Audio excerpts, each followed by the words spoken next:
Et bonjour à tous, donc comme je l'avais parlé précédemment dans une de mes précédentes vidéos, eh bien je fais ces fameux podcasts du coup, mais évidemment je n'oserais pas faire des podcasts et vous parler pendant des heures et des heures sans bien avoir d'intervention de d'autres intervenants justement. Et j'ai pris avec moi aujourd'hui deux de mes amis très proches qui sont comme pour moi comme des frangins du coup avec qui je fais du jeu de rôle et du roleplay bien depuis déjà bien des années.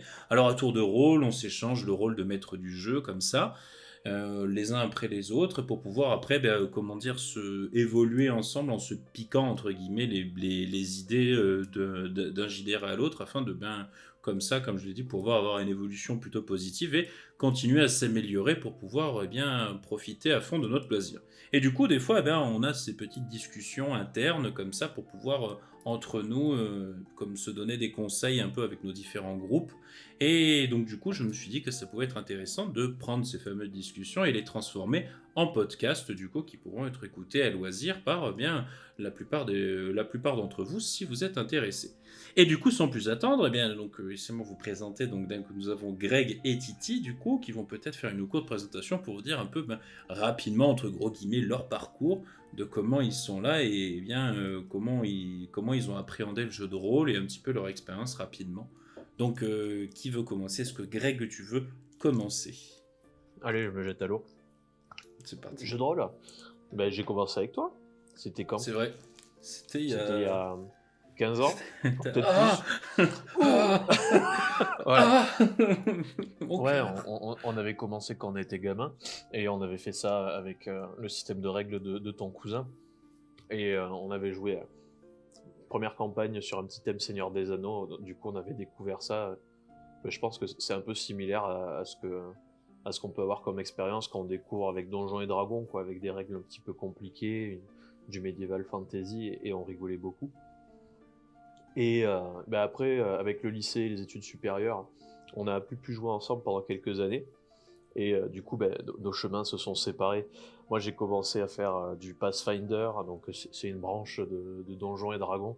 Il y a Donjons et Dragons, à un moment, ils se sont dit que c'était trop compliqué. C'était vers la version 3 ou la 3.5, je crois. Ils ont dit on va commencer à faire un truc plus simple.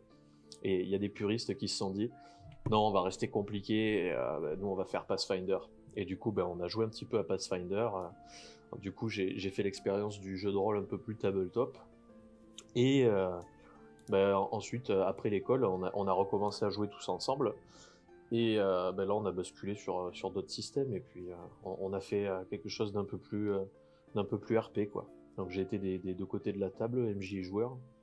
Et dernièrement, ça me plaît beaucoup de créer des systèmes de règles, de m'attacher un peu à l'équilibrage du jeu. Donc je suis plus un peu sur le côté technique du truc, mais j'adore le roleplay, quoi. Et voilà. Du coup, et Titi, du coup, Ok. Moi, ça fait quoi? Ça fait une dizaine d'années, on va dire à peu près que j'ai démarré. J'avais démarré du coup avec Greg, qui m'a initié à ça au même moment en fait. Hein. C'est la première fois que j'en Greg qui est faisais. qui est Donc ton j'ai grand frère démarré. d'ailleurs. Hein. Oui, oui, on peut le dire. Oui, C'est disons-le. le grand frère. C'est. Mais je suis content, tout va bien. L'autre je gagne. Il peut quand même asseoir sa dominance. Non, ouais, du coup, j'ai commencé comme tout le monde hein, en tant que joueur. Ça a duré, je sais pas, peut-être 5-6 ans de joueur. Après ça, moi, le jeu de rôle, bon, après, ça a toujours été avec lui, jusqu'au moment où, du coup, on s'est tous revus hein, avec Cyprien, tout ça, et que on a démarré les jeux de rôle entre nous, comme le disait Cyp, à échanger la place de MJ et de joueur, et à chacun faire découvrir nos univers respectifs. Et je dirais qu'avant ça, j'ai fait beaucoup forcément de Pathfinder, hein, et deux, trois petits autres à côté, mais dont j'ai oublié le nom. Et voilà. D'accord, ok, donc oui, effectivement, bon après, sans surprise, je connais votre parcours, hein. Donc, Surprenant. surprenant, dites donc. Mais donc voilà, mais du coup, de toute façon, bon, globalement, dans l'ensemble, il y a une majorité de temps passé, peut-être, je pense, avec, entre guillemets, des règles faites maison, si on peut dire. sans forcément se rattacher proprement et durement à des systèmes ou à des jeux de rôle spécifiques, si je ne m'abuse. Oui, oui, on a pas mal bossé avec un système de dessin fait maison. Ça se rapproche légèrement de Brigandine pour ceux qui connaissent. Et sinon, après, récemment, on a plus switché sur un truc à la Savage World, un système plus proche du RP. On va en reparler tout à l'heure, de toute façon, il me semble. Ouais, ouais, voilà, de toute façon, on fera une vidéo proprement, propre justement au fameux système, de toute façon, que j'avais parlé, le système des 10, du coup, que Greg a inventé, du coup, et qu'on peaufine à chaque fois de plus en plus au cours de nos parties. Enfin, qui peaufine beaucoup, surtout. Et donc, du coup, pour présenter, je pense qu'il faudra faire peut-être un long podcast pour présenter. Ce sera un podcast avec des soutiens visuels, justement, pour présenter un petit peu plus le système dans son intégralité et comprendre surtout la profondeur de pourquoi c'est plus avantageux que des systèmes plus classiques qui sont peut-être peuvent se révéler plus frustrants, mais peut-être un peu plus simplistes, on va dire, pour résumer la chose, quoi. Ouais, c'est un système qu'on a fait, on l'a fait sur mesure par rapport à nos attentes du JDR. Et bah, du coup, on a trouvé quelques mécaniques sympas, quoi. On s'amuse bien.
Ouais, c'est vrai que la plupart des jeux de rôle, comme on les connaît, bah, pour les plus vieux, c'est des pavés, quoi.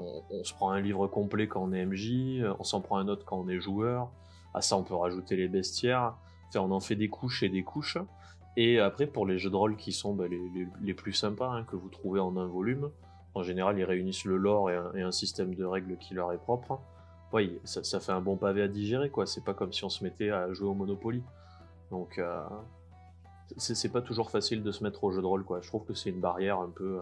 Ces règles, c'est un truc un peu lourd. C'est pas facile d'être MJ en sortant du néant, quoi. En général, on a été initié, on connaissait quelqu'un. Et la preuve, hein, puisque toi, Sip, t'as découvert comme ça, j'ai découvert comme ça, Titi a découvert comme ça. Enfin, c'est très dur d'y arriver comme ça de façon spontanée. C'est pas un système intuitif. Et du coup, Titi, ouais, qu'est-ce que tu voulais dire, du coup?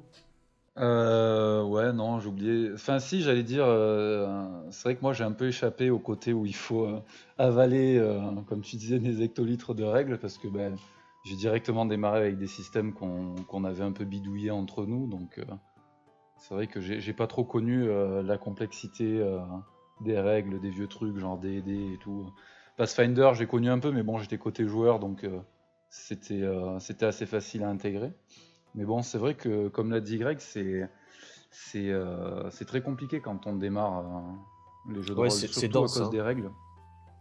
J'ai en mémoire sur Pathfinder des espèces de petits livrets qui sont des feuilles de personnages. Donc en fait, vous avez un livre pour faire votre feuille perso. C'est énorme quand même. On se retrouve avec un petit pavé pour le personnage. C'est génial, hein. Ouais. Pour le leveling, la précision des règles, c'est bien. Mais dès qu'on a des nouveaux joueurs et qu'on leur montre un truc comme ça, les mecs qui partent en cours, enfin, je veux dire, c'est encore plus compliqué, je sais pas, que les papiers à la CAF ou. C'est clairement. C'est de l'administratif, Non. ouais, c'est ça. Ouais, c'est ça, on part pour faire un passeport, quoi. En plus, pour quelqu'un de nouveau là-dedans, il y a déjà la barrière un peu du RP à passer, quoi. Enfin, arriver à incarner son perso, c'est toujours un peu gênant au début. Donc si en plus on leur rajoute cette espèce de pavé de règles un peu rebutant. Donc ça, c'est vrai que bon, du coup, ça permet un peu de transiter vers la partie 1 un peu pour rentrer doucement dans le sujet et pour parler un peu des différents styles de JDR, du coup. avec lesquels vous êtes plus. Je sais on est un peu, on est un peu éparpillé sur les styles de JDR.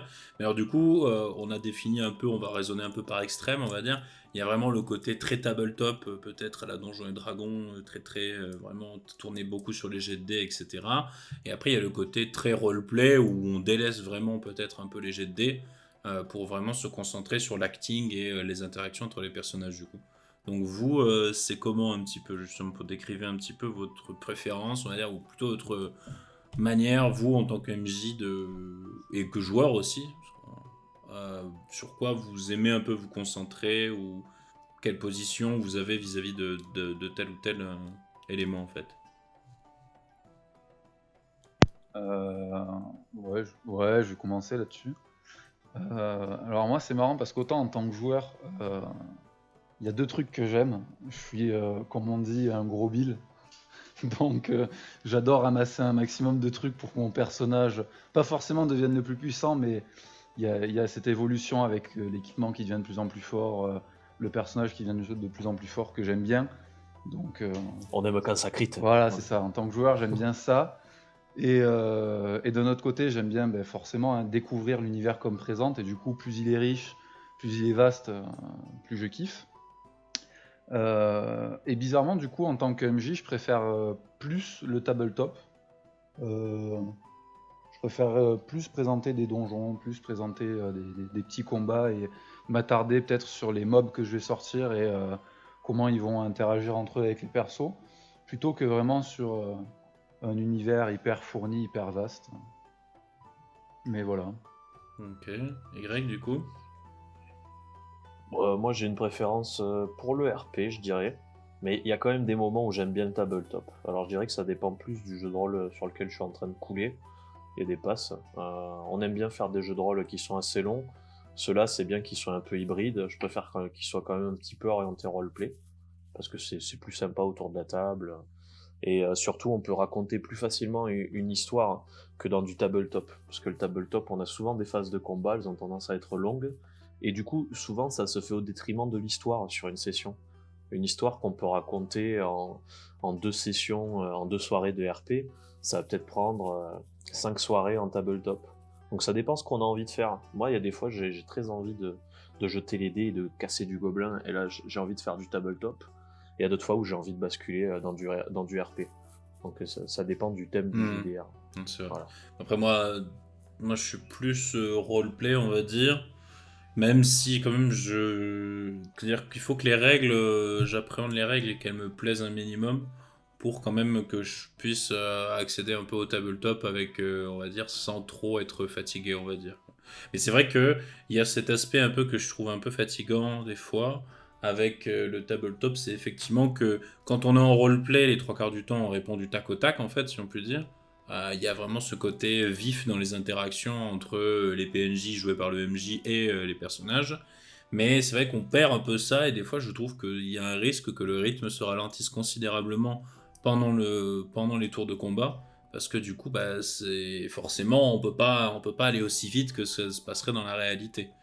Donc on perd un peu ce côté tac au tac, je trouve, qui fait que des fois ça rallonge atrocement les parties pour peu que les joueurs soient pas trop en phase ou savent pas trop quoi faire dans telle ou telle situation, soient pas trop à fond dedans et tout. Et c'est vrai que je préfère un peu le roleplay pour ce côté voilà, où il garde une dynamique un peu cinématographique qui est toujours un peu présente et qui est plus facile à rythmer en tant que maître du jeu, quoi. Là où le combat, si les gens sont lents, à moins les pousser, à moins les pousser derrière comme ça au niveau des épaules pour leur dire allez, allez, avance, avance, tu peux pas trop, quoi. Ouais, et puis je pense que ça rejoint un des trucs qu'on disait tout à l'heure avec la complexité des règles. Pour que ça enchaîne avec du tabletop, avec les figurines sur la table, là, quand on est en train de les bouger, il faut que tous on soit familier avec les règles, qu'on ait une idée assez claire de ce qu'on fait et qu'on ne se retrouve pas bloqué. Souvent, on a ces moments comme ça en partie où il y a toute la table qui commence à réfléchir longtemps, ça prend du temps, ça s'éternise. Et avoir une mauvaise connaissance des règles, ça y contribue. Et du coup, ouais, le tabletop, il est pas friendly pour avoir quelque chose de bien pulp. C'est un peu plus difficile. Parce qu'il y a toute cette barrière du est-ce que c'est mon tour, est-ce que c'est mon initiative, c'est quoi la classe d'armure du machin, ah mais non, tu peux pas, il a résistance à truc, enfin, c'est terrible quoi, faut vraiment connaître énormément de choses. Et je trouve que c'est plus le tabletop pour les gens qui ont envie de stratégie en fait, qui ont envie de se poser, voilà, c'est presque comme un MMO, et je pense que ce style de jeu, on l'explique de par ses origines. Le Donjons et Dragons, je crois, c'est 74 ou 75 là avec Gary Gygax. Et à l'époque, c'est un ovni le truc, quoi. Le JDR, ça n'existe pas. Il y a Monopoly, des trucs comme ça, mais on joue aux petits chevaux. Mais des mecs comme ça qui commencent à faire du théâtre et qui décident de mettre un peu de hasard dedans, ça n'existe pas, quoi. Donc on prend quoi comme référence? On prend les jeux qui sont déjà existants et on joue aux petits chevaux, mais voilà, version matheux, quoi. Et ça donne Donjons et Dragons. Donc vous faites un gros quadrillage, des feuilles de perso compliquées, et vous avez une introduction comme ça à la narration. Mais à la base, le jeu de rôle, ça n'a pas démarré sur un truc comme ça. Mais alors du coup, justement, est-ce que, bon là, on a un peu tiré justement le côté tabletop, le côté roleplay, est-ce que les règles, et du coup l'usage de dés en lui-même, du coup, puisque bon, c'est un peu, le dé, c'est un peu la figure emblématique du jeu de rôle, quoi, c'est-à-dire c'est indissociable, c'en est même le symbole en général sur beaucoup, on va dire, d'iconographie du JDR,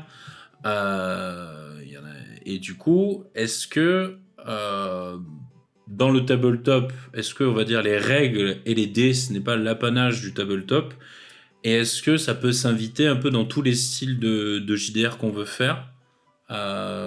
Plus si on veut peut-être aller plus sur le roleplay, est-ce que c'est pas deux choses un peu antinomiques, le roleplay vraiment propre et rajouter comme ça des dés peut-être après c'est peut-être une question de fréquence, mais je vous demande à voir ce que vous en pensez sur le sujet en fait. C'est une bonne question en vrai. Je sais pas, moi je dirais que c'est toujours sympa d'avoir les dés, même dans les phases RP, même si on fait un JDR RP du début jusqu'à la fin, c'est toujours intéressant dans le sens où c'est un peu les dés qui vont amener la plupart des imprévus dans un jeu de rôle, même si bon, il y a toujours des joueurs qui aiment bien d'un coup prendre le contre-pied ou alors prendre une décision un peu inattendue. Les dés au final ça va surprendre tout le monde, même celui qui les a lancés. Et en ça, c'est un peu difficile de les soutirer. Et je pense que ça lèverait un peu de piment de ne pas les avoir. Après, cela dit, du coup, les règles qu'on appliquerait sur un JDR, on va dire purement RP, je pense qu'il faut qu'elles soient très très différentes forcément de ce qu'on aura sur un truc tabletop. Et j'imagine beaucoup plus légère, beaucoup moins punitive, peut-être aussi. À quoi ça sert les dés en fait? Les dés, ça sert à faire du hasard. Pourquoi est-ce qu'on voulait du hasard, pourquoi est-ce qu'on voudrait plutôt du hasard dans le jeu de rôle? Pour qu'en fait tout le monde soit surpris autour de la table. On oublie souvent que le MJ il connaît déjà le scénario. C'est amusant d'interagir avec les joueurs. Peut-être qu'on a envie aussi en MJ d'être surpris par ce qui se passe. Et aussi ça permet de rajouter de l'inattendu du côté des joueurs. Parce que si chaque action qu'on fait, on a la certitude qu'elle va réussir, et ça enlève une partie de l'excitation en fait. Parce qu'à partir du moment où on dit j'arrive à réussir telle chose, on a une emprise sur l'histoire qu'on n'a pas forcément avec les dés, et ça peut enlever un côté épique quoi. Quand vous dites je tente de gravir la falaise, voilà, malgré le vent, malgré les éboulis, et que vous y arrivez à un cheveu quoi, et que c'est passé avec les dés, il y avait ce risque en fait, il était existant, que le personnage y chute et qu'il y a derrière il y a des conséquences. Et c'est ce qui fait que le jeu de rôle, c'est vraiment quelque chose d'interactif et que c'est pas juste une série ou un film. Il n'y a pas un scénario tout à fait fixe, inamovible, dans lequel les joueurs ne vont avoir aucun impact. Et les dés, ça fait partie des choses qui le permettent, avec les rebondissements que va donner le MJ. Après, est-ce que c'est nécessaire? Ça, on peut en discuter. Mais en tout cas, ce qui est sûr, c'est que les dés, c'est un outil très intéressant pour ce genre de choses. Alors après, est-ce que c'est un outil, je pense, peut-être à pas non plus trop abuser, parce que je vois beaucoup de MJ que je vois un peu, on va dire, qui font des jets littéralement pour tout, c'est-à-dire qu'ils voient ils voient en l'utilisation des dés le moyen immuable de décider de tout ce qui va se produire, quoi. C'est genre je descends les marches, bah, jette-moi des dés, quoi. C'est peut-être une trop grande fréquence d'utilisation de la prise de décision. Enfin, il y a un peu ce côté délégué comme ça au dé, la prise de décision de ce qui va advenir par la suite. Bah, les dés, ça peut avoir plusieurs usages. Quand le MJ nous demande de faire un jet, c'est que dans l'histoire, à ce moment-là, on a envie d'être mis à l'épreuve. Alors on peut faire des mises à l'épreuve qui soient assez rapprochées. Si par exemple on a envie de tendre vers un échec ou de tendre vers une victoire, ça peut arriver, hein. Inconsciemment, le MJ se dit voilà, là, ça fait longtemps qu'il n'est pas arrivé une couille. Bon, ben, Je pense que vais ouais, leur faire effectivement, ce faut fameux qu'il y ait jet une pour intention monter les derrière. escaliers. Et j'espère bien qu'il y en a un qui va se casser la gueule. Parce que j'ai besoin qu'ils aillent au donjon, là, tu vois. Bon. Donc, Ouais, je vois. voilà. Après, je pense qu'il faut, en tant que MJ, c'est aussi le travail de reconnaître quand il y a du bon roleplay et de le récompenser d'une certaine manière, sans forcément faire appel au jet de dés. Alors, des fois, ça m'arrive que, bon, ben, j'ai vu qu'il y a eu un effort, j'ai vu qu'il y avait un effort auprès du roleplay. Il y a un bonus qui est fait, j'applique un bonus caché sur les jets de dés, quand même, malgré tout, qui sont demandés, quoi. Ouais, je suis d'accord. C'est Donc, une bonne chose parce que ça renforce l'idée que les joueurs ont un impact dans le jeu.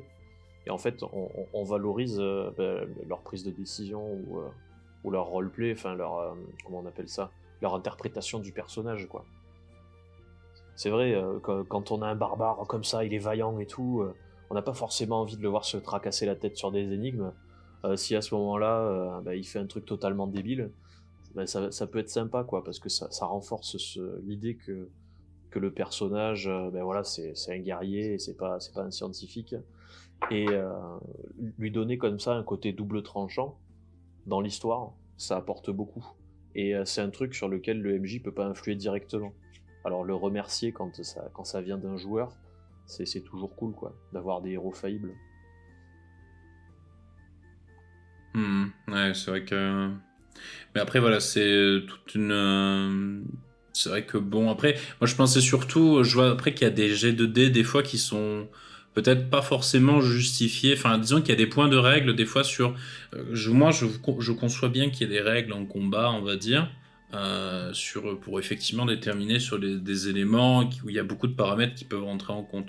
Mais c'est vrai qu'après, quand on arrive, je trouve peut-être dans des interactions sociales, il y a par exemple des jets, on voit les trucs avec les composantes sociales où il y a les jets qui sont faits concernant le charisme ou la manière de parler aux gens, l'intimidation, les trucs comme ça, qui pour moi peuvent être soit jetés, soit résolus en RP, mais ça me fait un peu mal quand un joueur me fait un RP qui est très correct, de lui demander un jet malgré tout derrière, quoi. Et que s'il fait un mauvais jet, je me retrouve un peu coincé parce que je me dis, mais merde, il vient de me faire quelque chose de très très propre, mais il me fait un mauvais jet derrière, quoi. Mais ça, je crois que ça touche à un point dont on va parler un peu après, c'est que, comment dire, quand on a un joueur, là tu prends l'exemple du coup du mec qui fait un très bon RP et derrière devoir jeter les dés. Il y a aussi l'inverse, hein, il y a aussi le gars qui est incapable, pour X raisons, hein, d'interpréter socialement son personnage sur un instant T, qui va jeter les dés et réussir alors que son intervention était claquée au sol, quoi. Donc, Ouais. non, mais c'est vrai. Et, Ouais, j'essaie de c'est convaincre vrai. le roi de me donner tel truc. Et tu fais comment? S'il vous plaît, monsieur. ouais, voilà, c'est ça. Vas-y, à boule de fais péter le coffre. Graal. Et boum, il y a eu un petit coup critique et du coup, tu te Allez, retrouves un peu comme une prune. Bon, il te le donne, hein, écoute. Mes C'est couilles, ça. allez. Oh mince. Attendez, j'ai le chat qui vient de s'inviter là, je dois le sortir. J'en ai pour Ah. 2 secondes. Ah ben, un quatrième intervenant pour notre podcast. Ouais, on a envie de se dire, est-ce qu'on peut carrément retirer les dés, en fait? Il se passe quoi si on retire les dés, finalement, si on est tous d'accord autour de la Ouais. table? Est-ce qu'on ferait pas un JDR comme ça, où on se met d'accord, on fait ça à Shifumi, quoi? Me revoilà. Ou alors le MJ, c'est le décisionnaire absolu. C'est vrai ça, du coup, Greg justement amène le point de transition, c'est est-ce qu'on peut vraiment envisager un JDR sans dé au final? Eh ben, Enfin, vraiment, partons, quitte à partir dans les extrêmes, voilà. Est-ce qu'on peut envisager un JDR sans dé le diceless, ça existe. Ça existe. Eh oui, il me semble, là, je regarde vite fait. Je crois qu'il y avait des JDR sans règles aussi. Enfin, Xavier m'avait parlé de ça à une époque et m'avait dit qu'il y avait des JDR sans règles, justement. Bon, après, c'est vrai que moi, ça me touche moins parce que, bon, comme on a toujours fait des règles maison, bah, forcément, les règles sont très. Adapté. Sont beaucoup dans nos têtes et pas forcément. Enfin, on fait surtout appel au bon sens, on va dire. C'est ça. Et on n'est pas là à ouvrir page 53 du livre de règles, annexe 2, pour les cas où les personnages sont dos à une falaise mais face au vent. Voilà, c'est Ouais. pas, on n'est pas dans ce cas-là. Ouais. Mais bon, est-ce que voilà, les JDR sans dés, est-ce que vraiment. Moi je pense que peut-être pas forcément sur un JDR sur la longueur, et peut-être sur un one-shot, ça peut se tenter. Ouais. Moi, je suis pense assez que ça d'accord dépend là-dessus. principalement de la personne, en fait, du MJ. Un MJ qui va arriver à bien jongler avec un système diceless. Système diceless, en général, ils sont assez prévisibles, hein, parce que vous avez votre feuille personnage, vous avez vos valeurs, et vous pouvez vous attendre assez facilement à savoir si vous allez réussir ou rater une action. Et en fait, tout va être dans le jeu du MJ, dans sa façon de décrire les actions avec précision, tout en pouvant peut-être vous faire miroiter le doute. S'il arrive à faire ça correctement, il va vous réinclure cette marge de hasard qu'on avait tout à l'heure avec le dé en montant la falaise, là. Il va vous faire flipper, en fait. Il va vous faire dire ah, je pense pouvoir le réussir, mais je ne suis pas sûr. Voilà. Et à partir du moment où il arrive à faire ça, il a réintroduit la mécanique qui est manquante du dé, et le diceless il fonctionne. Mais si il est trop clair, si quand il sait que comment dire, comment on appelle ça, une tentative, un G2D là, l'autre nom ça serait quoi? Ça serait un défi, ouais. S'il sait que le défi, le personnage, il est capable de le remporter à coup sûr, et qu'il le montre à ses joueurs de façon passive, bon ben les joueurs ils vont le sentir, ils vont pas avoir peur quoi, de se lancer dans l'action. Je pense que c'est un des risques du diceless. C'est que si le MJ est pas hyper vigilant, il peut rapidement se faire abuser par le système de règles et retirer une partie du fun du jeu de rôle. Et aussi une partie de son fun, hein, parce que il est vraiment la seule personne autour de la table à savoir à chaque fois si une action se résout ou pas. Tu viens de me Pour lui, c'est convaincre sans sur le surprise. diceless là. Ça me donne envie de tenter un truc dessus. Non, mais du coup. Bah, je pense qu'après le diceless, ça ressemble un peu à, vous savez, les vieux livres qu'on avait là, les livres dont vous êtes le héros. C'est un Ouais, peu mais carrément. le principe basique, on va dire, du diceless, quoi. C'est toute une question de choix, en fait. C'est ça. Ouais, exactement. Tout est une question de choix et de description. Après, du coup, Et voilà. la question c'était sans les dés ou sans règles carrément?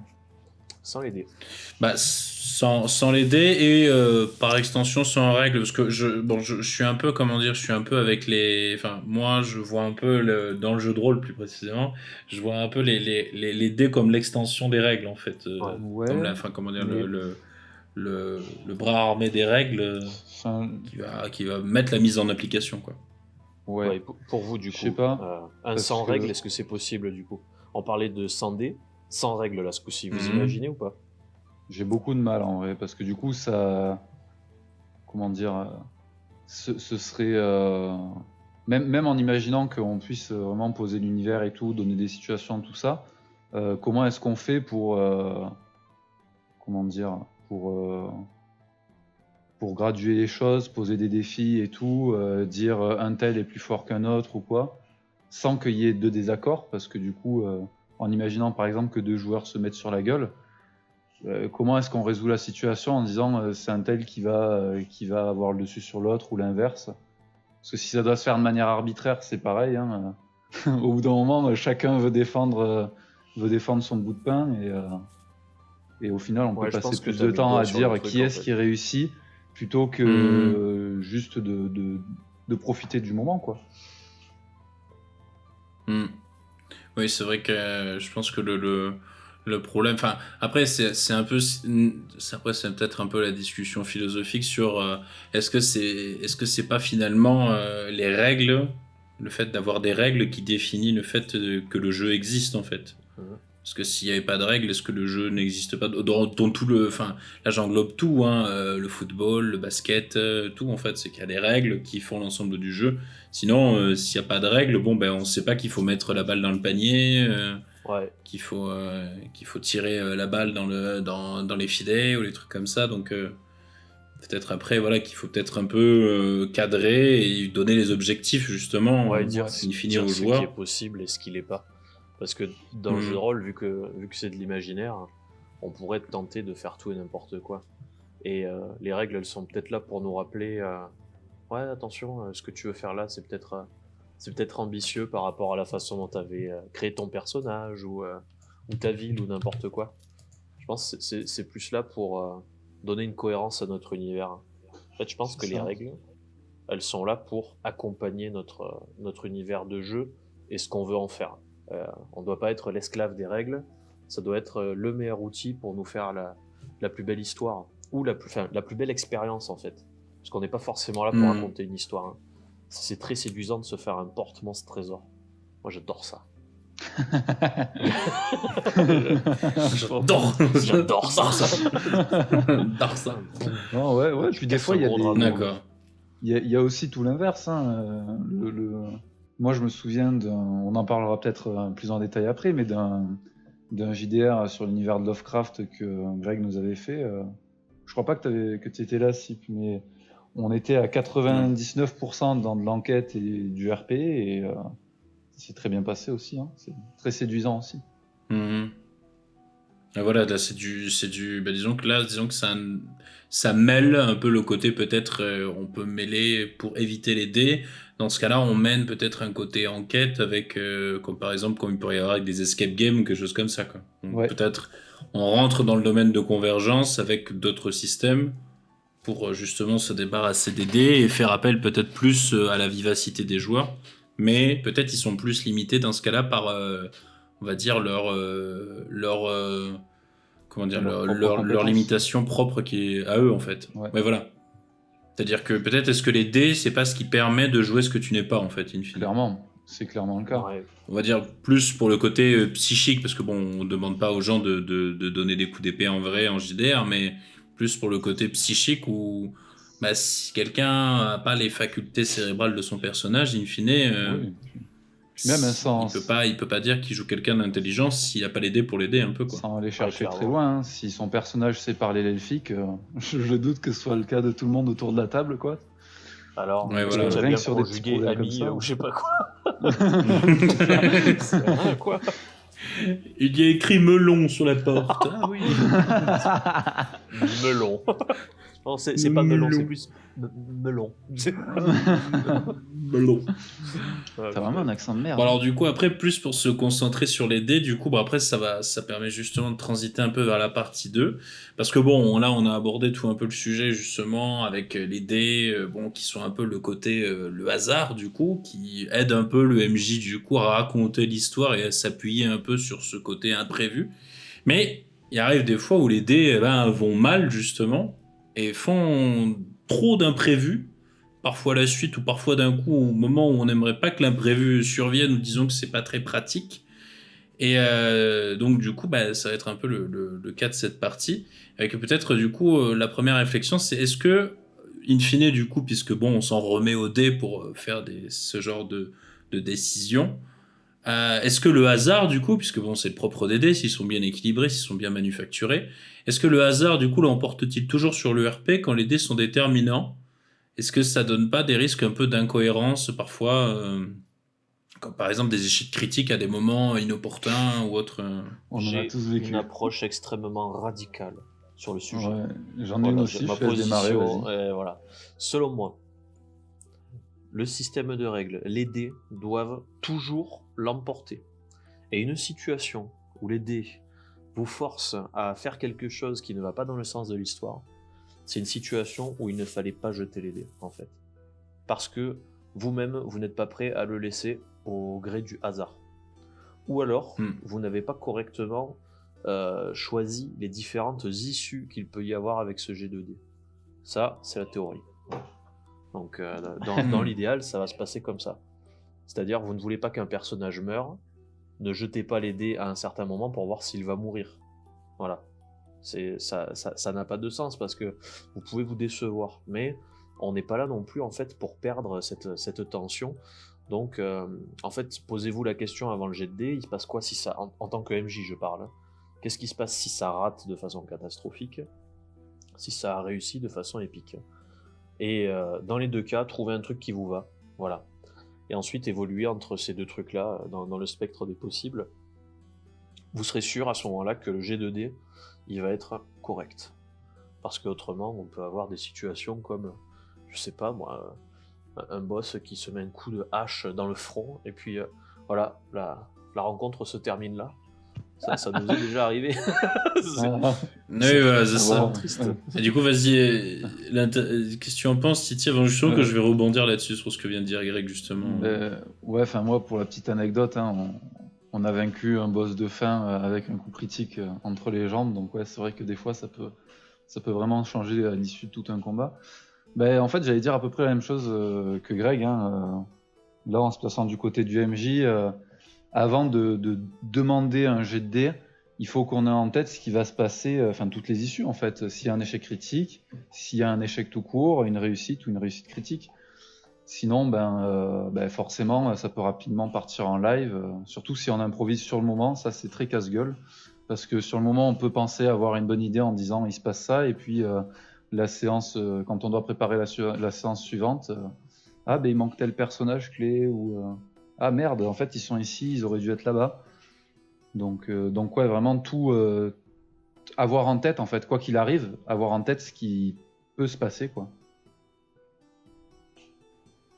Et du coup, est-ce que justement, parce que je voulais rebondir justement sur ces idées d'échec critique, bon, avec le temps, on a fini un peu avec le système de Greg à s'en séparer un peu parce que on a un petit peu justement atténué ce côté échec critique pour rester dans quelque chose d'un peu plus fluide. Mais par exemple, je prends un système très connu, voilà, le système des 20, où le 1 représente un échec critique et le 20 représente un coup critique. Bon, le coup critique, au-delà du fait que bon, c'est vraiment sur le hasard, et qu'on on perd peut-être un peu une certaine dimension, un peu entre guillemets peut-être une cohérence, mais il y a quand même ce côté qui est sympathique dans le sens où c'est un peu justement le jackpot hein, qu'on espère tous de toucher quand on jette ce fameux D20. Est-ce que justement le fameux échec critique du coup, il perd pas un peu enfin, il met pas un peu à mal tout ce côté un peu cinématographique qu'on veut mettre en place nous MJ avec le roleplay, l'ambiance, etc. Ou au moment où tel boss ou tel BJ devrait faire une action qui devrait soit rater, soit réussir,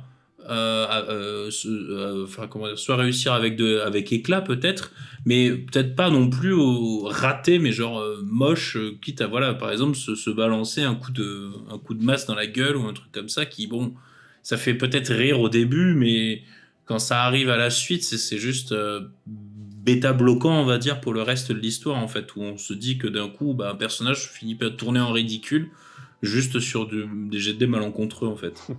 C'est Aragorn qui fait un échec critique lors de sa charge à la Porte Noire, et qui se prend les pieds dans sa cape. Ça aurait été dégueulasse. Parce que voilà, oui, c'est ça, le truc où tu te dis, bon, le Balrog c'est un peu triste, tu vois. Le Balrog qui trébuche. Oh tu le vois tomber genre oh comment il s'appelle le lion dans Narnia là? Vous imaginez si d'un coup il s'était mis à bégayer pendant un discours? Des trucs comme ça. Ouais, voilà, des trucs. C'est exactement ça en fait. Il y a ce côté un peu cinématographique où tu te dis mais purée, mais genre ça n'arriverait pas au cinéma et c'est dommage du coup, tu vois. Je dirais que pour pallier à ça, des fois faut pas forcément les éluder, mais juste se poser la question de au final c'est quoi le pire truc qui pourrait se passer tout en restant logique au vu de la situation, et que au final, même en cas d'échec critique, des fois le pire qui puisse arriver, ça reste quelque chose d'acceptable, quoi. J'ai pas forcément d'exemples qui viennent vraiment en tête, mais si on prend un orc, j'en sais rien, qui a son bon 10 en robustesse, il n'y a pas plus costaud, machin et tout, c'est pas en trébuchant de son tabouret qui va se briser la nuque et mourir, quoi. Même s'il fait un échec critique, au pire, il fait quoi? Il se casse la gueule et j'en sais rien, il se pète un doigt et dans 1 heure, on n'en parle plus, quoi. Et je pense qu'il faut essayer d'appliquer ça un peu sur tout. Bon, ben, il y a un moment, si le boss, il lâche son attaque ultime, si c'est, j'en sais rien, un souffle ardent de dragon qui est censé wipe la moitié de la carte, ben, au final, la pire chose qui puisse se passer, c'est que bon, ben, son souffle il soit moins puissant et qu'il atteigne peut-être pas les joueurs, mais au final, ça restera quand même spectaculaire parce que ben, il a lâché un gros souffle qui est énorme par rapport à un dragon normal, mais qui est au final ce que les joueurs ne sauront pas, que dalle par rapport à ce que ça aurait dû être. Je pense qu'il faut réfléchir au début. Quand on crée son JDR, on se dit est-ce que j'ai envie qu'il y ait du critique ou pas? Et là, moi, j'ai une façon d'apprendre le truc, c'est de se dire est-ce que je veux du pulp ou est-ce que je veux pas du pulp? C'est quoi que j'appelle le pulp? C'est cette façon que vous pouvez avoir dans les histoires d'avoir des événements un peu extravagants qui soient bénéfiques ou pas pour le héros, ok, pour les protagonistes. Et par exemple, quelque chose qui est très pulp, c'est James Bond. Voilà, James Bond, le mec, il va sauter de son bateau alors qu'il est en marche, il va se coucher pendant des explosions, le méchant va lui tirer des barres, quand c'est Daniel Craig, il va se faire latter les couilles pendant une séance de torture. Il se passe des trucs mais absolument formidables, ça s'arrête pas, ça enchaîne, c'est pulp. Il faut qu'il se passe des trucs absolument dingues régulièrement, que ça soit bon ou mauvais. Et donc là, vous faites un JDR d'action, vous faites un JDR, ça peut être, ouais, je sais pas, un JDR de combat, un truc un petit peu manga, ce que vous voulez. Mais si vous avez envie en fait que ça bouge, que ça soit péchu et qu'il y ait beaucoup de retournements de situation, faites ça, quoi. Faites du pulp. Et un des meilleurs moyens de faire du pulp, c'est d'avoir des critiques. Parce que les critiques, ça va vous prendre une action qui, somme toute, était normale, on veut savoir si ça marche ou pas. Mais on va rajouter, voilà, le critique, le spectaculaire. La réussite spectaculaire, l'échec spectaculaire. À la base, ouais, dans les premiers jeux de rôle qui étaient très tabletop, ça s'y prêtait très bien, le critique. Parce que c'était beaucoup de bagarres, en fait. Et dans le contexte d'une bagarre, ça veut dire tiens, je t'ai mis mon poing dans la figure, ça s'est particulièrement bien passé, le hasard du combat a fait que. Et du coup, c'était très explicable. Mais c'est vrai que quand on commence à partir dans du RP, expliquer, justifier une critique, ça devient de plus en plus compliqué. Et là, vous avez peut-être envie de vous dire, en fait, je veux moins de critiques. Alors, vous allez prendre des dés avec des plus grandes valeurs. Ok, mettons un dé 100, il y a moins de chances de tomber sur 1 ou 100 que vous avez de chances de tomber sur 1 ou 20 quand vous jetez un dé 20. Voilà, vous allez essayer un peu de mitiger peut-être la quantité de critiques ou carrément, vous savez quoi, la retirer. Et ça existe dans Pathfinder, ça se fait. On vous dit, quand vous aurez le manuel de règles du maître du jeu, que vous pouvez décider que les 1 naturels ou les 20 naturels soient des réussites ou des échecs ou pas, en fait. Donc posez-vous la question, est-ce que ça colle à mon univers? Tout à l'heure, Titi parlait d'un univers Lovecraftien qui était assez sérieux. On avait fait un JDR d'enquête, c'était dans les années 50, c'était super sympa. J'ai pas mis de critique là-dedans parce que j'avais pas du tout envie, en fait, qu'il se passe des trucs un petit peu trop... qui n'y ait pas des revirements de situation abracadabrantesques. J'avais envie que ça soit assez posé. D'une autre façon, si jamais demain on se fait un petit JDR dans l'univers du 5e élément et qu'il y a tout qui commence à exploser dans tous les sens, ça va être un régal qu'il y ait tout qui parte en vrille. On a envie que ça arrive, quoi. Donc voilà, trouvez le système de critique qui correspond à votre jeu et ça se passera bien, parce que vous ne vous trouverez jamais dans une situation que vous n'avez pas souhaitée. Tout ça, ça me... Mais après, j'ai bien aimé l'idée de la pondération, justement, que comme tu as présenté, justement, à Titi, justement, vous dire, c'est quoi la pire chose qui pourrait arriver, et partir là-dessus. Parce que c'est vrai qu'on a peut-être un peu trop cette vision un peu stéréotypée de l'échec critique, où obligatoirement, ça doit se passer mais de la pire manière des possibles, quitte à être profondément, pas incohérent, mais genre un peu à l'opposé un peu de la cinémato, ouais, voilà, ridicule, opposé, enfin... Et du coup, il y a un peu ce côté, justement, où bon, peut-être le critique, peut-être juste le pondérer en fonction de ce qui peut se passer dans la situation, quoi. Voilà, de pire, c'est vrai que j'aime beaucoup ce côté, comme tu as dit, où au moins on limite un peu le champ des incohérences possibles, quitte à parfois l'ouvrir un peu grand quand on a envie que ce soit... quand on a envie, justement, comme dit Greg, que ce soit justement dans des scénarios plus rocambolesques, plus pulp, et le fermer un peu plus quand on en veut, que ce soit peut-être plus dans le sérieux, quoi. Et puis après, il y a l'interprétation aussi du critique. Comme disait Titi avec le souffle du dragon. C'est ça. Qu'est-ce que c'est un coup qui échoue? Est-ce que c'est forcément un truc qui touche pas? Est-ce que c'est forcément un truc qui vous blesse? Est-ce que ça peut pas être quelque chose en fait qui va rendre la situation absolument terrible? Mettons échec critique pour porter le coup de grâce aux méchants. Vous avez réussi, mais en fait, dans l'opération, on sait pas comment, mettons, vous avez jeté une boule de feu et vous avez brûlé un personnage du groupe. Et ça vous permet de rebondir sur autre chose. La scène n'est pas ridicule, vous rajoutez du drama, vous rajoutez du conflit, et vous avez résolu l'action en cours. Ça peut être aussi un outil au MJ, en fait, une sorte de crochet d'hameçon sur lequel il va venir s'accrocher pour faire avancer l'intrigue. On peut le voir comme ça aussi. Il y avait ça dans le système D6 justement, où avec qu'on a morceau, enfin élément de jeu d'ailleurs que tu as récupéré dans ton système, avec le Wild Dice, du coup le dé sauvage, le dé du destin on va dire, où justement du coup si c'est un échec critique là-dessus, c'est un peu lui qui détermine les échecs critiques un peu, si c'est un échec critique là-dessus, disons que ça peut être réutilisé narrativement par le... Enfin c'est marqué dans les règles que ça peut être réutilisé narrativement par le maître du jeu du coup. Au désavantage, ouais voilà, c'est ça que vu que c'est dans le système D6 du coup c'est on jette non pas un dé mais plusieurs dés du coup pour déterminer savoir si on réussit quelque chose, mais du coup après on fait la somme des réussites et du coup avoir un échec sur une des réussites, notamment sur le Wild Dice, ça entraîne que ça va freiner le pourcentage de réussite, enfin le taux de réussite en autant une je crois de mémoire, mais du coup ça empêche pas la réussite, voilà, c'est juste que c'est par exemple l'exemple que je prends tout le temps pour présenter ça, c'est par exemple vous tirez par exemple, vous faites une bataille de cow-boys dans une grange, vous tirez sur une personne, effectivement vous le touchez du coup malgré le fait que vous ayez un 1 sur le dé du destin, enfin vous faites un échec critique on va dire, mais vous le touchez quand même, sauf que la balle le traverse, ne le tuant pas forcément, mais le blessant assez déjà, et que ça va ricocher sur une lampe tempête du coup allumée qui va du coup s'éclater au sol et créer un départ de feu.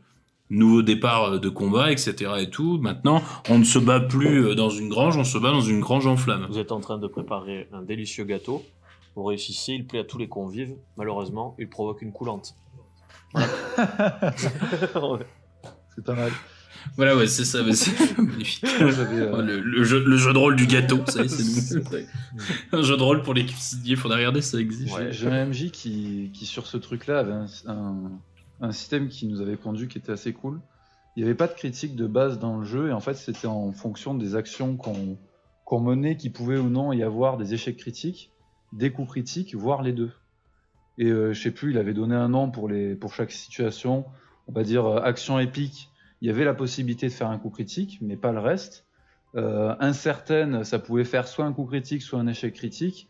Et je sais plus, on va dire désespéré pour la dernière, où il y avait la possibilité de faire un échec critique. Et en fait, il nous posait ça en fonction des actions qu'on faisait, pour essayer de mettre un peu en exergue ce qui était en train d'être fait. Et effectivement, il y a des trucs où quand on les fait, il y a de grandes chances que ça réussisse et que ça fasse des trucs super épiques. Il y en a d'autres, on sait pas du tout. Autant jeter une pièce et jouer à pile ou face. Et il y en a d'autres, je veux dire, quand on est un kobold bureaucrate et qu'on veut boxer un ogre, c'est une action plutôt désespérée. On a beaucoup de chances de se faire latter les dents. Ah mais ça j'aime beaucoup ça parce que du coup ça c'est, je pense quand même c'est une très très bonne vision des choses parce que en fait le truc c'est que ça va un peu ça va réduire le champ du possible et en éliminant les incohérences possibles en fait. C'est-à-dire le truc c'est effectivement le kobold de bureaucrate s'il veut boxer un ogre. Oui, vas-y, tente. Voilà, c'est ça. Néanmoins, la réussite critique sera pas possible, il faut pas exagérer non plus, quoi. Voilà. Et je trouve que ça met plus d'emphase justement sur les capacités de chacun. Parce que le problème qu'il y a, je pense, un petit peu avec le côté de vouloir garder le critique tout le temps, c'est que il y a toujours, les joueurs vont se dire qu'il y a toujours une chance sur 20 que, au-delà de toute cohérence et de tout truc, ils arrivent à faire la chose. Même s'ils sont pas taillés pour. C'est-à-dire que le kobold bureaucrate, il se dit qu'il a une chance sur 20 de parvenir à boxer le troll, Ça fait beaucoup. Hein. alors que c'est pas logique, il a pas une chance sur 20, c'est pas représentatif de vraiment avoir de vraiment que ce soit possible qu'il ait une chance sur 20 de faire ça, quoi. C'est ça. C'est Et quoi, oui, c'est 5% vraiment de beaucoup chance quand tu y réfléchis. C'est comme, moi, si tu me dis que j'ai une chance sur 20, je sais pas, de battre Mike Tyson en duel sur un ring, bon, tu vois, Ah, mais moi je prends tout de tu te suite dis, le c'est pari. pas mal j'y quand vais, même. hein. C'est Ouais, voilà, c'est ça. Tu te dis, bon, t'as célèbre, 19 chances de finir au tapis, mais bon, si t'as une chance sur 20 quand même de battre un des meilleurs boxeurs du monde, tu te dis, bon, bah, c'est faisable, c'est qu'il est prenable quand même, quoi. Alors que t'as pas de niveau en boxe, tu vois. Genre, bon, c'est ça le truc. Et ça, c'est vrai que du coup, c'est bien un petit peu de pondérer comme ça, des fois, je pense, un peu les échelles du possible, en éliminant, en éliminant les échecs critiques quand tu veux vraiment que l'action, elle soit épique et que tu veux pas, c'est soit genre une réussite modérée ou une réussite éclatante, parce que ça a vraiment conduit cinématographiquement à ce moment-là. Ou alors, dans ce cas-là, du coup, ou alors dans le cas opposé, enlever les coups critiques pour vraiment éviter les réussites éclatantes alors que c'est pas logique, et garder quand même la possibilité du coin flip, on va dire, dans des moments. Je pense que c'est très très bien comme idée. Bah, il y a ce côté aussi où, Ça, je moi trouve. c'est ce qu'il m'avait expliqué, hein, il me disait que quand t'es MJ, c'est un excellent moyen du coup de récompenser les joueurs qui s'investissent un peu sur le moment, quoi. Les joueurs qui vont pas juste se dire ouais ben là je vais mettre ma frappe puissante et je vise la tête, mais qui vont enrober tout ça en disant ouais alors là je me relève, je mets un petit coup de main sur la plaie pour essuyer le sang et je brandis mon arme en hurlant et je vise le crâne en espérant que ça rentre dedans, quoi. Voilà, ça permet de récompenser un peu aussi les joueurs qui se donnent un peu autour de la table, quoi. Bah, qui participent au spectacle, quoi, Voilà, comme je c'est dis tout le ça. temps. Dire comme qui racontent l'histoire avec le MJ, quoi. C'est ça. Qui sont pas là en mode BA à écouter ce qui se passe, quoi. Exactement. Et alors du coup, ça amène sur un autre point, justement, parce que bon, là, on a parlé un peu justement du hasard. Bon, on a parlé un peu du coup, on continue sur les dés. Mais il y a un élément du coup, puisque bon, on sait tous que d'une manière globale, c'est un peu en notre figure emblématique du MJ, il y a le fameux écran du MJ qui sépare un petit peu ce que fait le MJ en catimini derrière ce dernier du reste de la tablée. Et du coup, est-ce que de par l'usage de cet écran, bon, qui sert généralement à planquer les règles, à planquer certains jets, est-ce que on a tous été amenés une fois, je pense MJ, et on l'a tous fait, à mentir sur un jet ou à tricher sur un jet parce que c'était pas, on trouvait pas que c'était adapté dans la situation, où on s'était abusé que par exemple, voilà, ça faisait trop de réussites d'affilée ou trop d'échecs d'affilée ou que ça allait pas dans la cohérence. Je crois. Est-ce que, avouez-le, Alors, le On respect, l'a tous confessez-vous. fait sur un boss qu'on voulait pas voir mourir, ça déjà. Celui qui dit qu'il a pas fait, c'est un menteur. On le a tous eu ce respect moment. des résultats des dés, c'est un peu comme le respect des droits de l'homme à travers le monde. On dit tous, ouais, on respecte, mais bon, on a un petit Guantanamo, quoi, qui est toujours quelque part. Faut pas On déconner. sait que, Il faut- non, on sait c'est tous vrai. qu'on a tourné ce dé avec le petit doigt en mode oh là là, on rate une tu as estimation, de la chance. on demande un jet au mauvais moment, ou alors il se passe un truc auquel on s'attendait pas, ou alors on se dit, non, il faut pas que la rencontre, faut pas que le dénouement il soit comme ça, c'est moche, les joueurs vont pas s'amuser. Je pense que quand ça enlève du fun à l'ensemble de la tablée, cher MJ, n'hésitez pas, c'est moi qui vous ai donné l'autorisation, mentez. Il faut... Montez-leur comme à des enfants. Ou Montez-leur. alors soyez assez surtout. intelligent pour trouver quelque chose qui soit encore plus intéressant derrière. Oui. Acceptez aussi l'idée que des fois vous ayez été imparfait, que voilà, vous avez demandé le mauvais jet de dés au mauvais moment, puis peut-être que ce joueur il était un peu plus costaud en arme à deux mains que ce à quoi vous vous attendiez. Bon, c'est pas grave, ça arrive. À vous aussi d'arriver à trouver quelque chose d'épique, d'improviser sur quelque chose d'encore plus beau. Je pense que c'est aussi un des avantages qu'on a à jouer avec des dés. Ouais, clairement. Hmm. Et du coup, ouais, c'est vrai qu'après, bon, c'est vrai que pas que ce soit systématique non plus, mais c'est vrai que bon, comme c'est un peu par le jeu du hasard, ça peut arriver que ça arrive au mauvais moment, que tel ou tel jet de dés triche un peu. Mais je pense que oui, si on reste concentré sur le fun, il faut quand même essayer. Enfin, on est là pour raconter des histoires, on n'est pas là non plus pour tuer des PJ à tout va. Et puis il y a aussi ce côté, effectivement, enfin moi que je me remets toujours en question quand je commence à voir vraiment qu'un boss il est en train de faire un massacre dans le groupe ou qui se fait massacrer.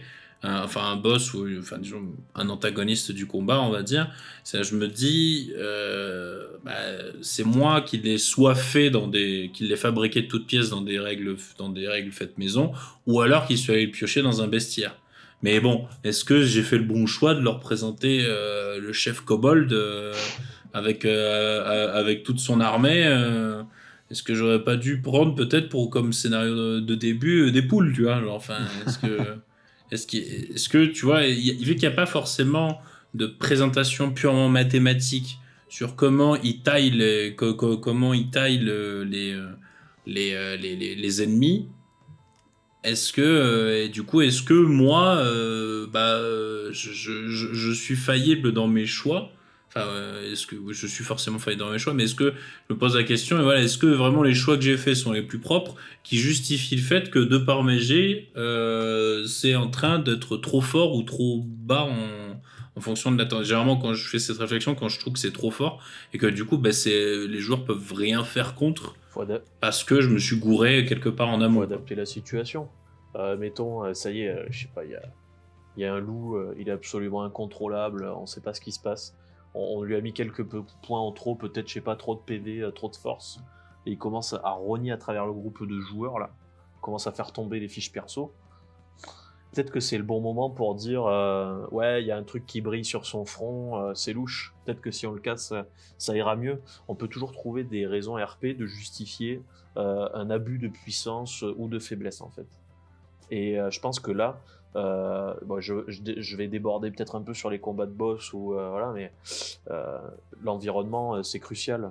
Vous êtes dans un jeu de rôle, tout ce que vous allez dire en tant que joueur ou MJ, si c'est validé par l'ensemble de la table, ça va se matérialiser en fait, ça va exister. Peut-être que vous l'aviez pas vu depuis le début, mais il y avait cette stalactite, et punaise, c'est vrai qu'elle est bien placée, quoi. Elle pourrait lui tomber sur le tromblon, et ce serait réglé. Ou alors, vous vous trouvez quand même assez faiblard, et vous vous dites, mais c'est quoi ça? Et puis il y en a un qui dit, mais regardez, j'ai tapé dans un champignon, c'est quoi ce nuage de fumée? Ça sent un peu le soufre, c'est peut-être pour ça qu'on est faiblard, quoi, tu vois. Et donc, c'est l'occasion, là, en tant que MJ, d'attraper le stylo, comme ça, et un peu comme tout à l'heure, on a un peu, voilà, on a un peu grugé sur les dés, on va arriver comme ça, on va raturer un truc, et voilà, il y a une centaine qui va être rétrogradée, ou qui va arriver en plus, quoi. Donc, à votre discrétion. Mais dans tous les cas, quand il se passe quelque chose comme ça qui est hors de notre contrôle, il faut qu'on utilise l'imaginaire et la souplesse, quoi, pour revenir dans le truc, quoi, pour faire une belle histoire. Et je pense qu'il faut accepter les dés, quoi, parce qu'ils nous ajoutent cette contrainte qui est créative. C'est comme en poésie, quoi. En poésie, ils ont les alexandrins. Nous, en jeu de rôle, on a le D20. Clairement. C'est si beau. Et en plus, ça rime. Oh là Oh là. là là, mais mon Dieu, mais Oh c'est là là. formidable, mais on va s'arrêter là-dessus. Non, Il est bon. incroyable. Non, J'ai- oh, d'accord, j'ai ok. vraiment Oh envie là là. d'ajouter, Non, clairement. reviens. J'ai envie que ça s'arrête là-dessus, franchement. T'en vas pas. Putain. Et du coup, Titi, oui, tu. Bah écoute, il m'a tellement porté Il voulait loin te dire que quelque je sais chose. plus exactement ce qu'était la question de base. Est-ce que t'as Mais le donc, droit de tricher ou pas? Oui, bah ça, de toute façon, je pense qu'on l'a tous fait et on est tous d'accord pour dire que ça peut sauver certaines situations. Et je suis assez d'accord, hein, faut pas... quand on est MJ, on a plein d'outils pour rectifier le tir. Quand il y a un dé qui nous fait partir dans une direction un peu merdique, effectivement, on a l'environnement, on a aussi comment dire, des personnages secondaires. Enfin, c'est pas impossible que au milieu du combat, j'en sais rien, contre l'ogre dans la forêt, il y ait le peuple sylvain qui débarque pour filer un petit coup de bain, quoi, et que ça puisse en plus enquiller derrière sur la suite de l'aventure. Je pense que ouais, il faut toujours. Enfin, moi, c'est mon petit conseil parce que je le fais assez souvent maintenant. quand vous allez démarrer un combat ou plonger les joueurs dans une situation un peu clé qui doit pas partir dans tous les sens, toujours avoir sous le coude son petit joker de si ça part en steak, quoi. C'est si votre boss devient trop fort, bon ben voilà, il faut qu'il y ait le peuple sylvain qui puisse débarquer et filer un petit coup de main aux joueurs, sans pour autant leur mâcher le travail, hein. Là, dans l'exemple que je donne, ça peut très bien être juste 2 petits éclaireurs. Et ils vont cracher les 2-3 flèches de plus qui vont retenir l'attention du boss et laisser un peu le champ libre aux joueurs. Ou alors s'ils sont, ils sont hostiles et du coup ils capturent les PJ après les avoir récupérés à la suite d'avoir tué le troll, etc. Enfin, un truc. Oui, bien sûr. Le but, c'est que ça enquille sur quelque chose. Mais de toute façon, il faut que show must go on, comme on dit. Enfin, le truc, c'est qu'on raconte une histoire, on n'est pas là pour faire tuer tout le monde en masse, parce que s'il n'y a pas de joueur, il n'y a pas d'histoire. Donc, il y a juste un MJ qui raconte tout seul un truc. Vous pouvez toujours faire des effets dramatiques. Qui jette des dés tout seul et qui, du coup, a juste l'air d'un fou dans un asile. C'est ça. Il est là, il jette des dés, il fait à toi, Gérard. Non, après, je pense qu'il faut quand même garder ça en cas de force majeure. C'est vraiment si. Je pense que si ça fait partir le combat en live ou si ça fait partir la situation en live, c'est pas forcément grave. Pour moi, ça devient vraiment un problème ou vraiment compliqué si jamais ça fait partir votre scénario, tout ce que vous avez prévu en amont en live. Là, ouais, faut rectifier le tir, mais autrement, bon, moi, il n'y a pas si longtemps que ça, bon, j'avais taffé sur un boss qui était un espèce de rat mutant géant. J'ai eu les boules quand il a pris un coup critique dans l'entrejambe qui venait de derrière sur un nain guerrier qui m'a réussi un jet de discrétion. Bon, tout ça, ça pouvait pas arriver normalement. C'est arrivé. Bon, finalement, ça a bien fait rire tout le monde autour de la table que ce coup stun le rat pendant 2 tours et qu'au final, il se fasse latter l'entrejambe et la tronche, quoi. Bon, et au final, ça a rien changé à la suite de mon scénario, donc je m'en foutais. Ça a juste fait rire tout le monde et au final, comme l'a dit Greg tout à l'heure, hein, faut d'abord penser au fun qu'il va y avoir autour de la table. C'est important. Mais en somme, du coup, parce que bon, il y a aussi ça, il y a aussi après, au-delà, on va dire des petites ratures ou des petits moments enfin, comment dire, comme disait Greg, le truc où on réajuste le boss un petit peu au fur et à mesure. Au-delà peut-être des petites tricheries, des petits moments où on rajuste un peu les dés aussi pour fluidifier, on va dire, le reste de l'aventure. Ou le déroulement de la situation en question. Est-ce que du coup, il y a aussi le moment où le MJ va devoir un peu rajouter des bonus circonstanciels en mettant peut-être des +1 suite à l'action ou d'un personnage? Alors certes, on peut s'appuyer sur les règles, on va dire, mais peut-être aussi il y a un peu le côté un peu bon sens qui revient, parce que de toute manière, c'est le MJ qui gère tout, le destin, quoi. C'est vraiment le truc là où d'habitude, est-ce que pousser avec les 2 bras une porte, ça va apporter un bonus dans la vraie vie? Le meilleur moyen de savoir, c'est de tenter et de voir si ça marche. Et après, c'est une question de mathématiques, de physique et tout. Là, par exemple, là, c'est le MJ qui doit répondre à cette question en ajoutant un bonus ou pas, en disant, oui, pousser avec les 2 bras, effectivement, ça va t'amener un bonus. Et justement, ce bonus-là, du coup, c'est, à moins que ce soit écrit dans les règles, la plupart du temps, c'est soit écrit dans les règles, soit c'est quantifié par la personne, par la personne qui est le MJ, et ou si c'est dans les règles aussi, c'est accordé, on va dire. Et du coup, est-ce que c'est pas le MJ qui reste, malgré que les dés soient un peu l'instrument du hasard, est-ce que c'est pas du coup le MJ qui reste le garant, on va dire, du hasard au final? Ouais, je pense que le MJ, c'est le décisionnaire dans tous les cas. En fait, un bon MJ, il va laisser la décision à ses joueurs, en fait. Ça, c'est quand il s'est gavé, il maîtrise les règles à la perfection. Il a tellement une aise avec la façon dont fonctionne le jeu et ses mécanismes qui fait quasiment aucune erreur. Mais au final, c'est lui qui va demander quand est-ce qu'on fait les jets. D'accord ? Donc ça veut dire que les circonstances et tout sont fixées. C'est lui qui va faire les profils des antagonistes. C'est lui qui va fixer les conditions de réussite. Et si il a plutôt envie que ça marche ou plutôt envie que ça marche pas, ça va nécessairement se faire ressentir. C'est-à-dire, si jamais les joueurs vont dans la mauvaise direction, peut-être que le MJ il va avoir tendance à faire des jets un peu plus difficiles. et peut-être que quand ils iront dans la bonne, ils vont en faire des un peu plus simples. Donc peut-être que avec suffisamment d'itération, ouais, c'est le MJ qui choisit un peu où vont les joueurs. Je pense que ouais, le bon MJ, il doit vraiment limiter son impact là-dessus et vraiment proposer des jets aux joueurs à ces moments-là, ceux où le joueur a fait un choix et il faut que ce choix, la conséquence n'appartienne pas directement au MJ. Il faut que ça soit une conséquence du hasard en fait. Pondéré bien sûr par la feuille de personnage, hein, mais voilà, c'est un moment où on se dit, est-ce qu'il va y arriver quoi? Est-ce qu'il va arriver à sauter au-dessus du gouffre? Est-ce qu'il va arriver à escalader l'arbre? Est-ce qu'il va arriver à parler devant la foule? C'est des trucs voilà, qui vont être vraiment impactants. Et c'est les bons moments où on fait nos jets de dés, quoi. Et c'est ceux où il faut savoir s'effacer, laisser le joueur monter sur la scène et se casser la gueule de façon magistrale, ou alors briller. Et du coup, Titi, qu'avais-tu... Que penses-tu que le MJ soit le... Bah, du coup, est-ce que c'est le garant, finalement, du hasard ou pas? Oui, complètement, oui. Je suis désolé, j'étais mute, hein, j'ai commencé à parler dans le vide, j'ai eu un moment de... Voilà. Pas de soucis. Oh, Non, je pense que, ouais, au final, il est toujours le garant de tout, hein, comme l'a si bien dit Greg, hein, c'est lui qui va façonner le boss, c'est lui qui va décider quand est-ce qu'on jette les dés, tout ça. Mais je pense que du coup, s'il a tous ces outils-là, c'est quand même pas pour rien. Et une fois qu'il laisse parler le hasard, faut qu'il essaie de le faire au maximum. Parce que si on laisse jeter des dés pour finalement donner des bonus ou des malus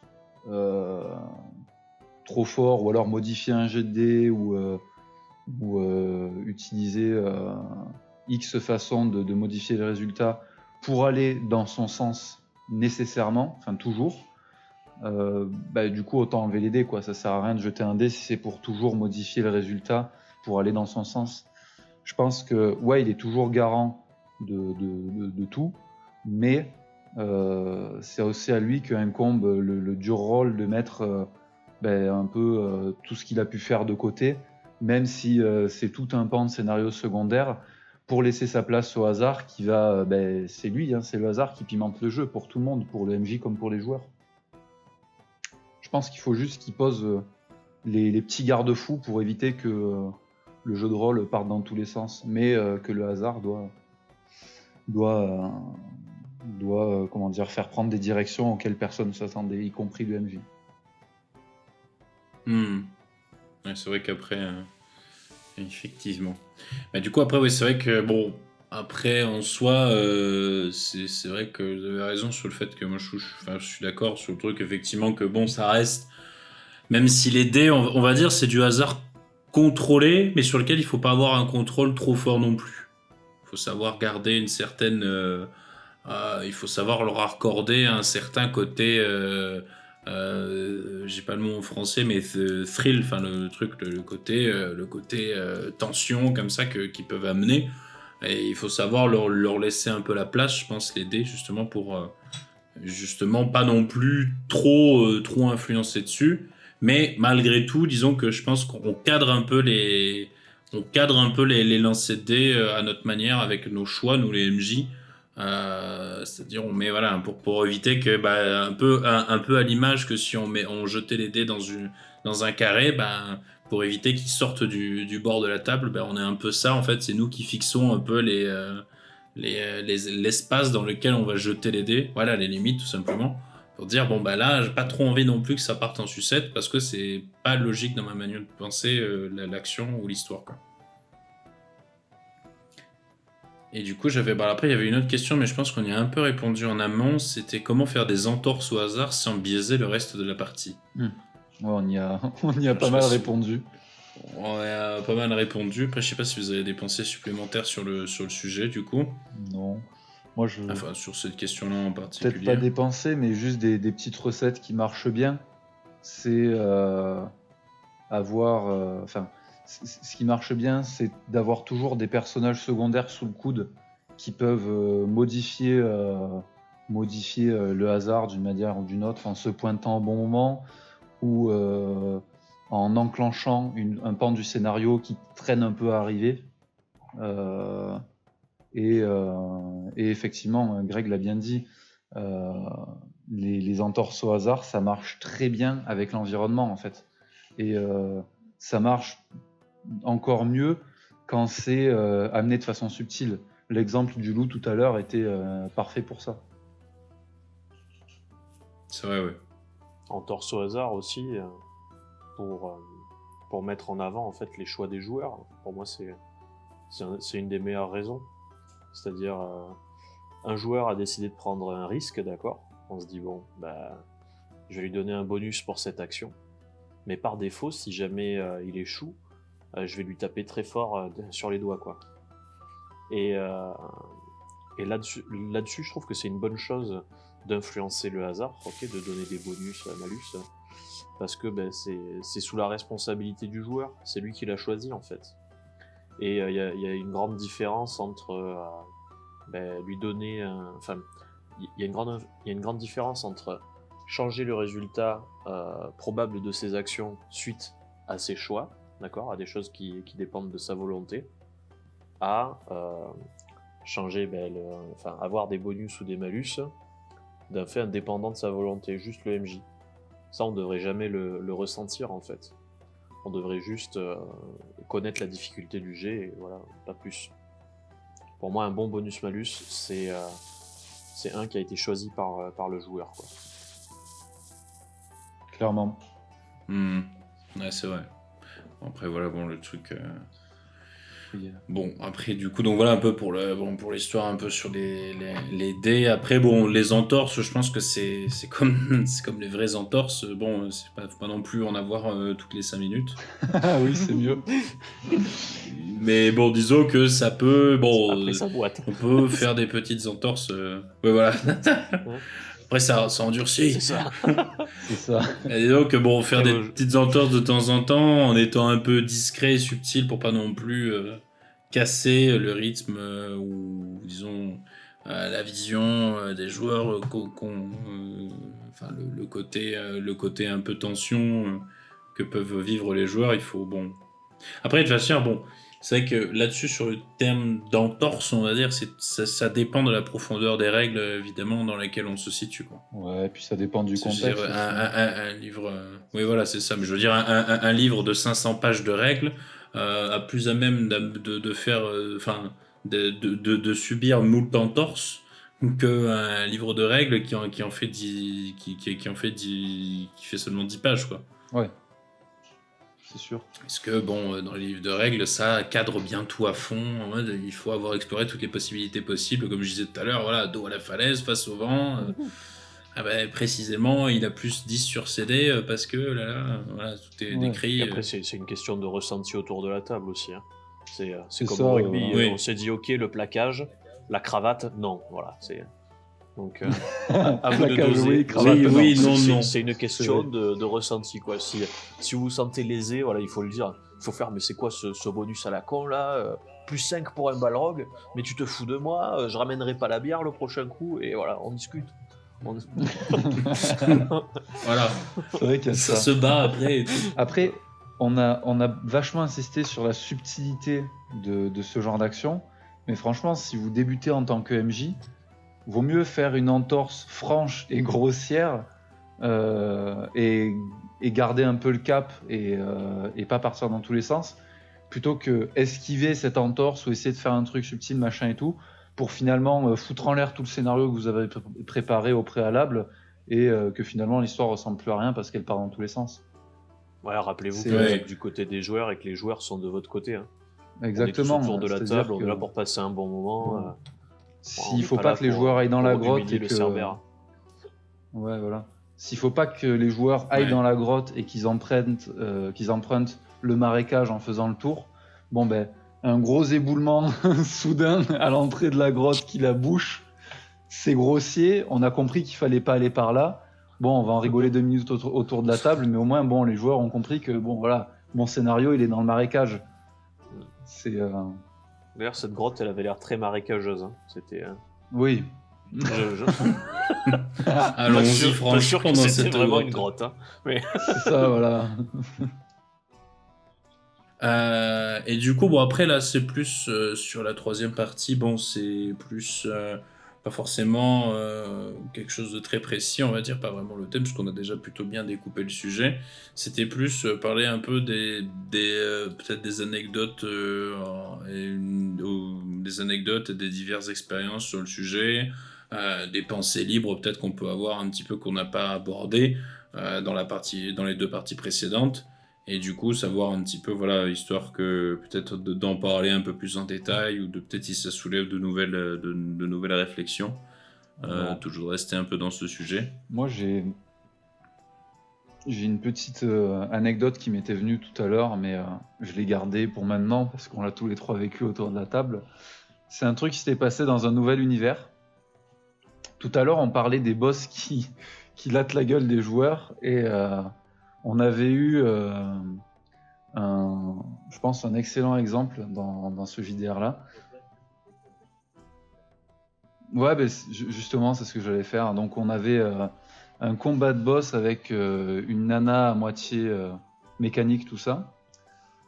Peut-être replacer l'univers du jeu de rôle avant, s'il y a besoin. Disons que globalement, c'est un jeu de rôle que j'avais adapté du dessin animé La Planète au Trésor, donc le côté, on va dire, pirate, mais avec, on part du postulat de base qu'on avait à l'époque, à l'époque des pirates, etc. et tout, enfin qu'avaient un peu les grands penseurs, où on pensait que bien dans le cosmos c'était de l'air et c'était pas le vide, donc on pouvait voyager, donc ça part un peu. De toute façon, regardez le dessin animé La Planète au Trésor pour voir un peu tous les postulats que j'avais fait.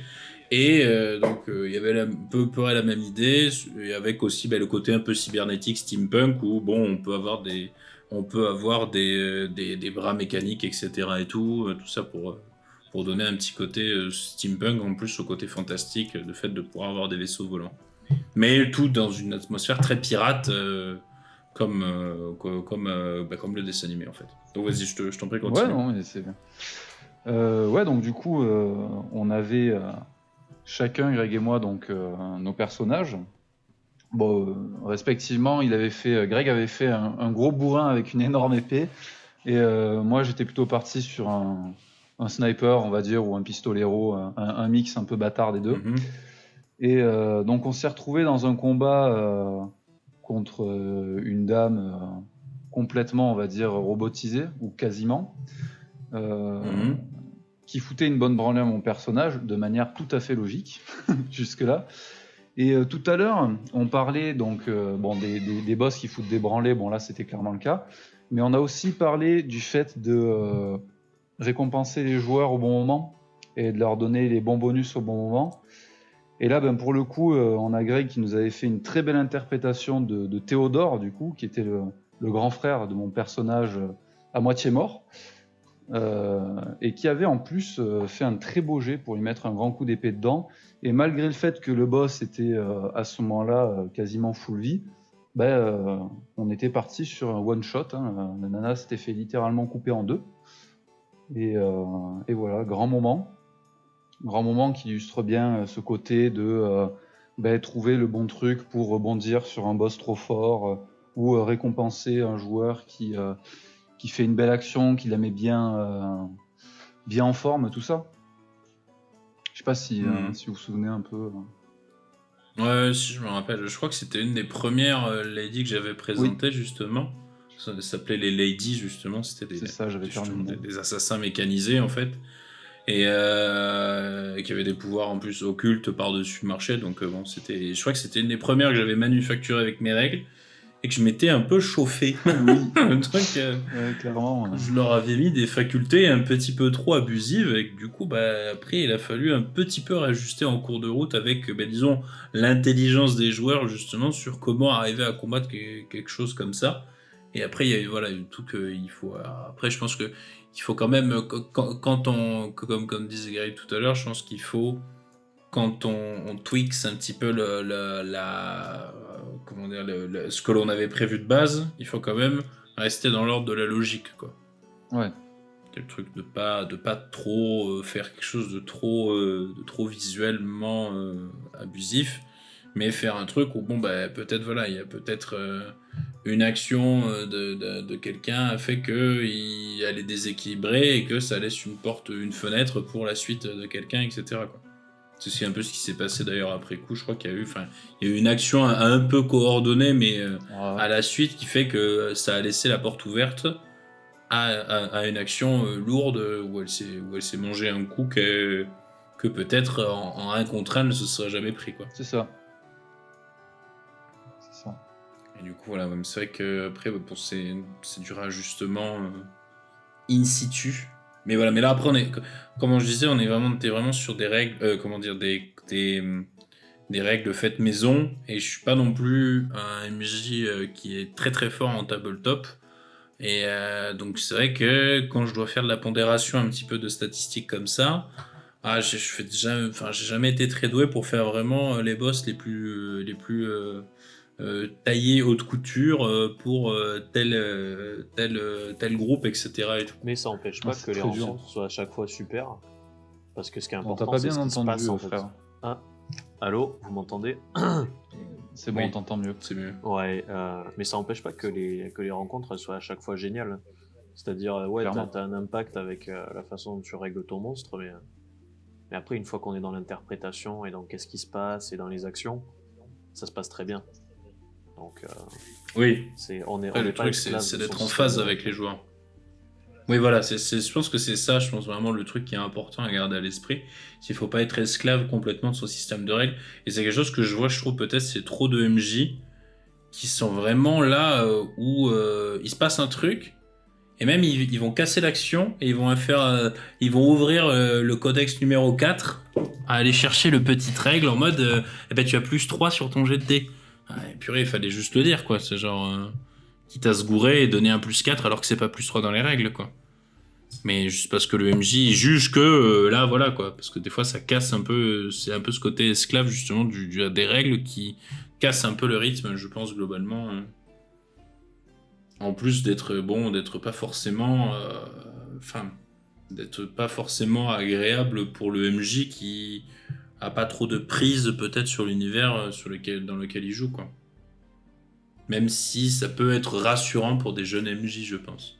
Je pense que même pour un jeune MJ, regardez, bon, c'est un peu incontournable peut-être d'ouvrir les classiques du genre D&D, Pathfinder et tout, mais peut-être chercher déjà d'abord à se rabattre sur un système beaucoup plus simple, du genre le système D6 ou quoi, et ensuite, vraiment, moi je dirais, n'hésitez pas à peut-être pondre vos règles personnalisées, quel que soit le système que vous cherchez à utiliser, pour avoir des règles peut-être plus simples, mais surtout qui vont plus vous correspondre en fait. Parce qu'au final, on l'a dit au début, on l'a dit tout le long là, les règles, ça reste un outil du MJ qui lui permet de raconter son histoire. Donc ça sert à rien d'aller essayer, je sais pas moi, ça sert à rien de prendre une masse pour enfoncer un tout petit clou, quoi. C'est la massette, elle suffit largement, le marteau aussi.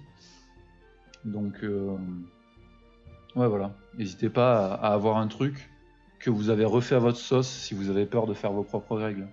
Ouais, c'est vrai qu'il y a le côté de la dimension outil, c'est vrai que voilà, on va pas être esclave d'un marteau, quoi. Genre, Clairement, ouais. on n'est pas là en mode oh, c'est un marteau, dis-moi qu'est-ce que je dois faire.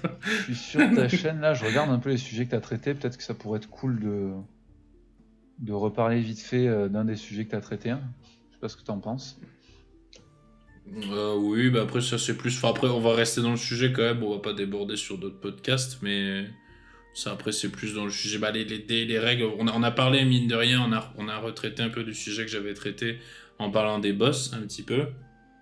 En soi, là après, mine de rien, on a globalement un peu traité, sans le faire exprès ou en le faisant exprès, je ne sais pas, mais de sujets voilà, que j'avais déjà abordés un petit peu, Ouais. et on les a un peu approfondis dans certains sens et tout.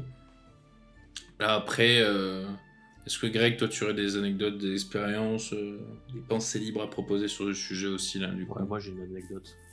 C'était le premier JDR vas-y. qu'on a fait. Et il y avait Rémi à l'époque. Et il jouait un barbare. On rentre dans une immense caverne de glace, d'accord. En face, il y a un énorme, c'est un balrog de glace, quoi. Et là, il y a le barbare, ok, qui a jamais fait de magie. On est dans du médiéval fantastique, hein, qui se tourne vers le MJ, qui lui dit, moi, je veux mettre mon épée en feu. Et là, il y a le MJ qui lui dit, le fameux, vas-y, jette un dé. À moins que tu fasses un critique, c'est impossible. Il jette un dé à 100 faces, donc un gros dé 100. Coup critique. Voilà, il y avait une chance sur 100 que ça arrive. La lame a pris feu, le combat a été épique. Voilà, c'est ça qu'on aime aussi. Voilà, là, quand il y a le critique qui arrive et qui se met au service des joueurs, là, comme ça, dans un moment où on s'y attend pas, je trouve que c'est un des plus beaux trucs qui puisse arriver avec du pulp. Et on s'est régalé. Voilà, ça fait pas que foutre le truc en l'air. Il y a des fois aussi où avoir un jeu de rôle auquel on peut pas s'attendre, avoir des réactions comme ça qui sont totalement imprévisibles, c'est génial. Et on n'a peut-être pas assez insisté là-dessus pendant la vidéo. Et du coup, voilà, j'ai cette anecdote pour montrer que ça peut être génial. C'est vrai. C'est vrai, oui. Après, le but, ouais, c'est de regarder un peu le côté fun derrière tout ça, quand même, le truc. Enfin, je pense qu'après, c'est une discussion un peu à avoir avec les joueurs, mais une discussion pas forcément ouverte, mais disons un peu tacite, où tu prends la température et tu dis, lui, clairement, il va aimer ça. Oui. Lui, clairement, il va pas aimer ça. Alors, c'est vrai qu'après, bon, on a plus l'habitude de vraiment jouer où on se connaît à fond.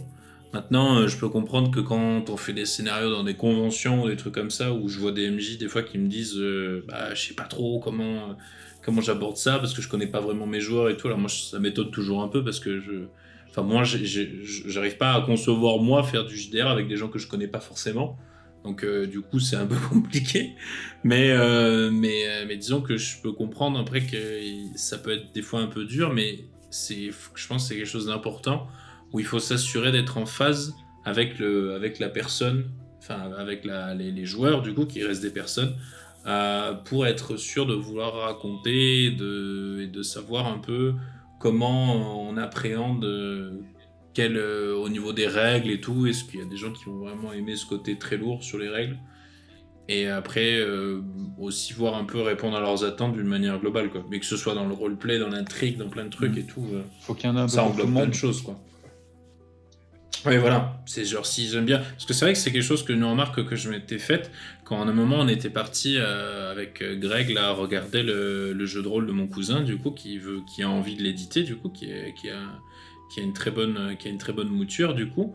Et c'est vrai qu'on a eu cette discussion un soir, justement, où on a parlé un peu au coin du feu. Où on se disait, mais je voyais qu'il y avait deux visions un petit peu. Moi, j'étais dans ma vision claire en mode, justement, ouais, j'aime pas trop quand il y a des écarts un peu incohérents avec les échecs critiques qui se soldent par le mec qui se fait un coup d'âge dans l'œil et les coups critiques qui soient ultra forts pour vraiment balancer dans les extrêmes. Et c'est vrai que mon cousin avait vraiment mis l'accent sur le truc. Il dit, mais justement, c'est ça qui fait tout le fun du truc, quoi. C'est ça qui fait tout le sel de la situation, avec vraiment des gros trucs imprévus comme ça. Et genre, ça fait exploser de joie tout le monde quand il y a un 20, et ça fait exploser de rire tout le monde quand le gros monstre épique fait un 1 et se foire lamentablement comme un gros caca, quoi. Et c'est vrai que c'est tout aussi valable pour moi. À mon sens, c'est tout aussi valable comme manière de faire du jeu de rôle que la mienne ou que d'autres, en fait. À partir du moment où tout le monde s'amuse autour de la table, je pense que c'est gagné, en fait. Il faut pas s'imposer quelque chose obligatoirement, tout simplement parce qu'il y aurait une bonne manière de faire, entre guillemets, quoi. Le but, c'est que tout le monde s'amuse et tout le monde s'éclate, et quitte à pleurer de rire, ou quitte à exploser de joie, ou quitte à lever les bras quand c'est la catastrophe et tout. Et toi, t'as une anecdote ou pas, du coup, dans GDR, hein? Moi, sur le truc, effectivement, taratata, qu'est-ce que j'avais après sur les anecdotes. Après sur les dés vraiment en lui-même, on va dire lourdement comme ça. J'en ai pas des masses, mais c'est vrai que des fois, ça m'est arrivé de me retrouver dans des situations où je me dise, pétard, c'est quand même un peu bizarre, mais après j'ai fait avec. Mais c'est plus quelque chose que je me suis retrouvé à une autre époque, quand on faisait le système vraiment un peu basique, archaïque, avec le dessin qu'on faisait au tout départ. et après qu'on a agrémenté, et que moi j'avais repris, mais que j'avais encore plus rendu archaïque en fait. Donc c'est vrai que bon, il y avait ce côté un peu où et puis je démarrais en tant que maître du jeu, donc j'étais pas vraiment sûr de moi sur totalement gérer les outcomes. Mais après, récemment, globalement ça va, on va dire. Disons que avec le système notamment que tu as fait, tu vois, ça coule tout seul. Donc j'ai pas eu trop ce problème de surprise, et puis après je me suis dit ouais, je dois me tenir plus prêt à rebondir sur des résultats de dés que vraiment risquer la surprise. Et c'est vrai que je rejoins un peu ce que Greg disait tout à l'heure, où le truc de pas faire de jet de dés si on a peur que ça foire lamentablement sur quelque chose. C'est dans ce cas-là, si on ne pas remettre quelque chose au hasard, si on n'est pas prêt à accepter que le hasard vienne taper dans les côtes, quoi. Mais après, bah, c'est vrai que bon, après c'est plus. Enfin, moi après j'ai plus une anecdote, si j'en ai quand même une. C'était du jeu de rôle sur MMO, parce que je fais ça aussi en partie en plus. Donc c'était sur Arcade. Et c'était donc je me jetais à un event simple, en fait, on va dire une soirée simple. Donc pour ceux qui ne connaissent pas le jeu de rôle sur MMO, bon, c'est globalement comme le jeu de rôle plus ou moins, enfin le roleplay, on va dire, on appelle ça le RP sur MMO, c'est plus ou moins un peu comme le JDR, mais pas tout à fait. Je pense que c'est un peu un enfant bâtard du JDR, on va dire, si on peut dire. Qui est en fait du coup bon, ben, on a nos personnages en jeu du coup, et après on les place dans des situations en jeu, dans des décors en jeu, quitte à jouer un peu d'imagination des fois quand ça ne correspond pas très très bien à ce que on s'attend, et après ben, du coup on interagit avec des marqueurs un peu, donc c'est un peu comme du Roll20 en fait, sauf qu'on là on se sert de l'interface d'un jeu avec les personnages roleplay que les gens peuvent continuer à roleplay dans des instants de vie, etc. Donc bon, voilà, c'était là à la fin. Je vous laisse aller regarder si vous voulez regarder des trucs plus en détail sur le sujet. Mais c'était un event, un soir de jeu de rôle que je faisais, et ils devaient affronter un chef de troupe. Ils avaient eu les informations sur un chef de troupe qui était un bandit nain, en fait, du coup, un chef des bandits. Et donc bon, lui, il était armé de 2 haches reliées à des chaînes, en fait. Donc bon. Et le combat de boss commence. Bon, ça se passe atrocement mal. Et en fait, ça se passe mal. Et en plus de se passer mal, c'est que ça commence vraiment à partir en sucette énorme.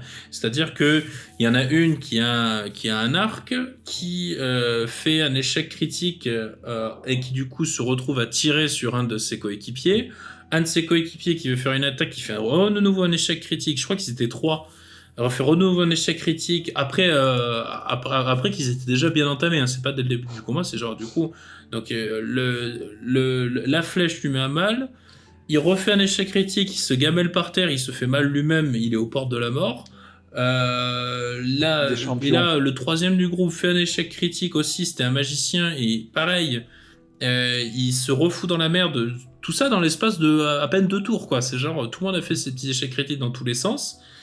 Et donc bon, moi qui essaie de rajuster un peu comme je peux, un peu en catastrophe, bon, ils arrivent un peu à lui faire suffisamment mal à un moment, malgré un peu tous les échecs critiques. Donc gros, il faut dire qu'ils sont tous les 3 moribonds au sol.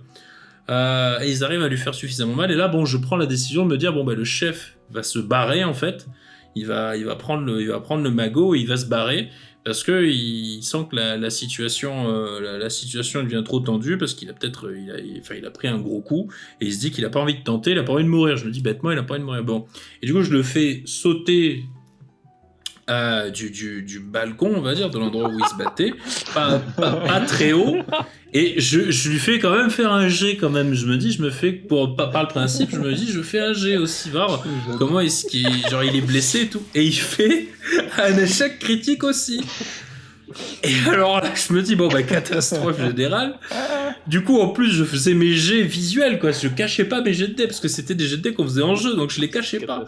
Je pouvais pas les cacher, donc c'est-à-dire, moi, dans ma tête, je me dis, il va partir, et il reviendra plus tard, ça va être un antagoniste récurrent dans l'aventure et tout, et il y aura un passif. Non! Et du coup, moi, après, je vois ça, je suis à moitié en train de rire parce que je me dis, putain, mais ça pouvait pas être pire. Et du coup, je me suis juste dit, ça s'est soldé par le gars, en fait, qui a oublié derrière lui une de ses haches. Et en sautant, il a tiré la chaîne avec lui, du coup, ça a défilé tout, et il s'est pris sa hache sur sa gueule, en fait. Donc, en fait, ils ont réussi, du coup, à battre le chef des bandits et à récupérer le magot. Mais pas du tout, sauf quand c'était le combat d'infirmes, quoi. Alors ça a eu le mérite de faire vachement rire tout le monde, mais je me suis dit, adapte ça en film, à part dans une comédie, ça passe pas du tout, quoi. Clairement. Clairement. Ça a C'est clairement perdu. basculé côté comédie, là. C'était Benny Hill. Voilà, Ça a glissé. c'est ça, c'était la 7ème compagnie, c'était... Moi, Donc après, ça a beaucoup fait rire tout le monde, mais j'aurais voulu caler une ambiance lourde, etc., comme je suis en train de le faire, moi, dans mes RP sur MMO que je fais maintenant avec un truc. Ah, tu vois que d'un coup, ça fout tout en l'air, quoi. Là, ton ambiance, elle est râpée complet, quoi. Genre, c'est foutu. T'as du mal à cumuler les échecs. Ah bah là, c'était le coup du sort qui doit arriver une fois dans la vie d'un MJ, quoi. Genre...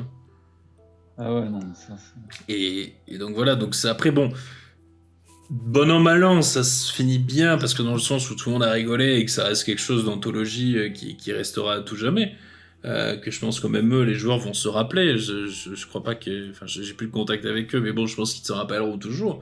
Mais c'est juste que ça allait que dans le contexte, ça se prêtait pas trop mal. Maintenant, je vois la même chose dans le JDR un peu plus sérieux, où d'un coup, ça vire à la comédie générale. Je te dis, putain, c'est faux. Dans le même genre, une fois, je crois que c'est la pire expérience que j'ai jamais eue avec un jet de dés. Vraiment le pire, ok. Alors, c'était dans un jeu de rôle, c'était à la Badlands. Donc, c'était sur un système Savage World. Alors, il faut connaître une spécificité de ce système, c'est que quand on fait les tests de compétences, on jette un dé, d'accord ? Si le dé fait le résultat maximal, on rejette, ok ? Jusqu'à ce qu'il fasse le résultat maximal, ce qui fait qu'on peut avoir des valeurs qui sont très élevées. Ouh là là. Et donc, on fait le début de la campagne. Il y avait Titi qui jouait avec moi. Et on était tous les deux joueurs. On arrive dans une grotte, ok. Mon personnage, il avait une bonne valeur en perception, quoi. Donc, il est censé pouvoir voir un peu ce qui lui arrive. Et... Oh bordel, je m'en souviens. on est dans du pulpa, je vous préviens.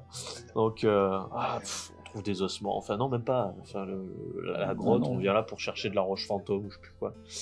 Et on me demande de faire un test de perception, ok. Ça marche. Ok, je rate. Bon, ça, ok. Et là, d'un coup, je me prends une attaque. C'est logique, hein, j'ai raté mon test de perception. Et là, je vois que le dé est jeté beaucoup de fois. Et il y a le MJ qui est sous mes yeux comme ça, arrête pas de le rejeter, de le rejeter, de le rejeter. Il fait il donne un résultat faramineux, quoi. Enfin, je sais pas, c'est une taille de chaussure. C'est pas le résultat d'un D6, il me sort un 42 ou un truc comme ça.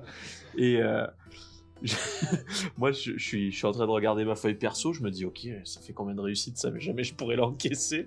Et calmement, il me lâche, ouais, ça fait 12 dégâts, alors que genre t'as 2 ou 3 PV, un truc colossal, quoi. Et il m'explique, ouais, tu vois qu'il y a un jeune ours qui sort des ténèbres et qui te met un coup de patte. Oh mais j'ai pris un coup de patte, il m'a sorti du script, le truc. C'était n'importe quoi. Et alors après, gros merdier, parce que l'ours déjà était un peu costaud par rapport à nos personnages de début, et il commence à battre en charpie le perso de Titi. Enfin bref.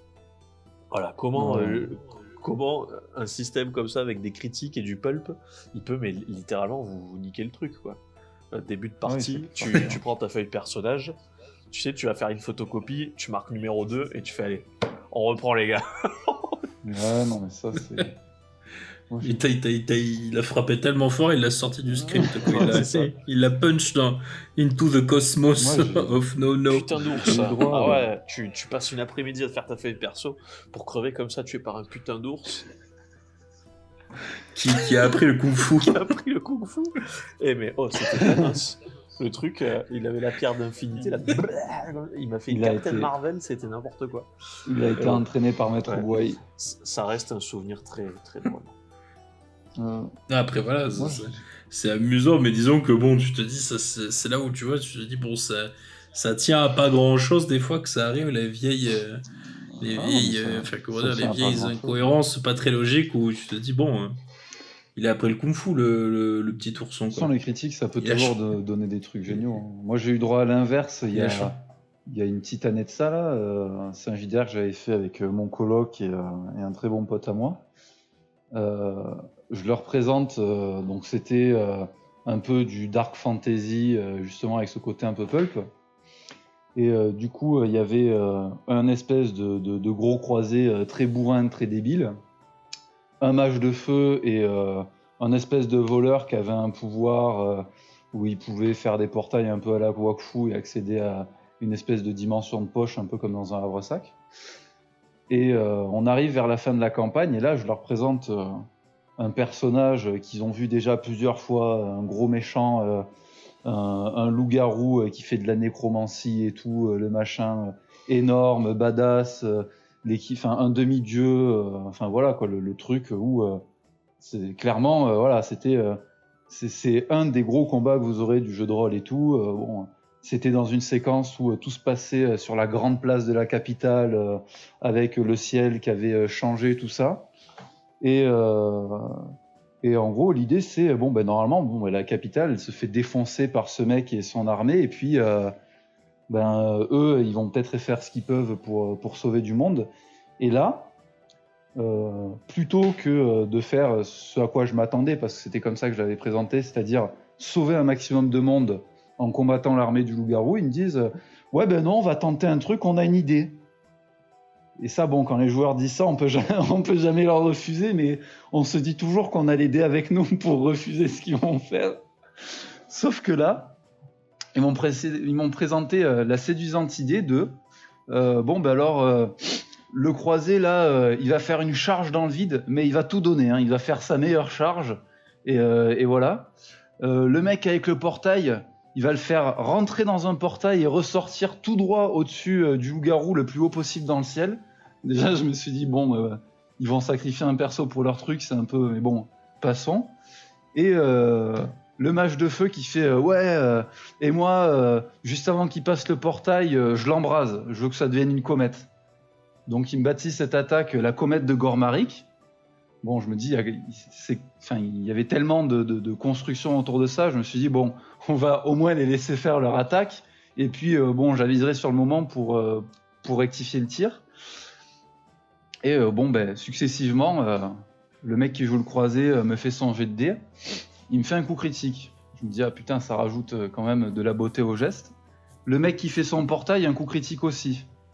Là, je me dis, bon, il y a quand même un peu de chance pour qu'il y en ait un troisième. Et ben, le mage m'en a fait un aussi. Bon, ben écoutez, à partir de ce moment-là, on peut plus rien refuser à des joueurs, hein. Une fois qu'ils vous ont sorti une idée merveilleuse et des coups critiques à l'affilée, même s'ils sont en train de taper sur un demi-dieu, on leur accorde quand même une réussite flamboyante. Et du Après, coup, c'est devenu la légende. C'est ça. Du coup, El Famoso, Baldur, seigneur des loups-garous, demi-dieu, grand nécromancien de mes couilles, s'est fait tuer par un croisé en feu qu'on lui a jeté depuis le ciel sur la gueule. Voilà. C'est une belle mort, il faut le dire. Il s'est fait C'est une belle mort. Ah, c'est une belle mort. Il s'est pris un croisé supersonique. Et d'ailleurs, anecdote, parce que du coup, je me suis dit, bon, pour que ce soit spectaculaire, bon, le croisé, il y a un moment, on est en train de le jeter en armure de plate sur d'un kilomètre de haut, on l'a foutu en feu et tout, le mec, il tombe brutalement au sol. Bon, il meurt. Il est quand même arrivé à me sortir un autre coup critique qui allait déterminer si le personnage allait mourir ou non. Bon, finalement, il est resté en vie grâce à ce coup critique, avec des séquelles quand même.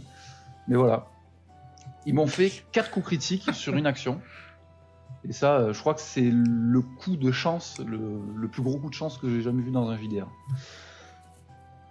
Mais j'avoue. Et après, tu es là, bon, tu fais, bon, bah, il faut composer avec ça. Ah oui, non, mais c'est terrible. Je sais que ça va arriver à nouveau, hein. C'est fatal. Mais c'est dans un ouais. moment. Ouais, bah tes joueurs, c'est une seule fois.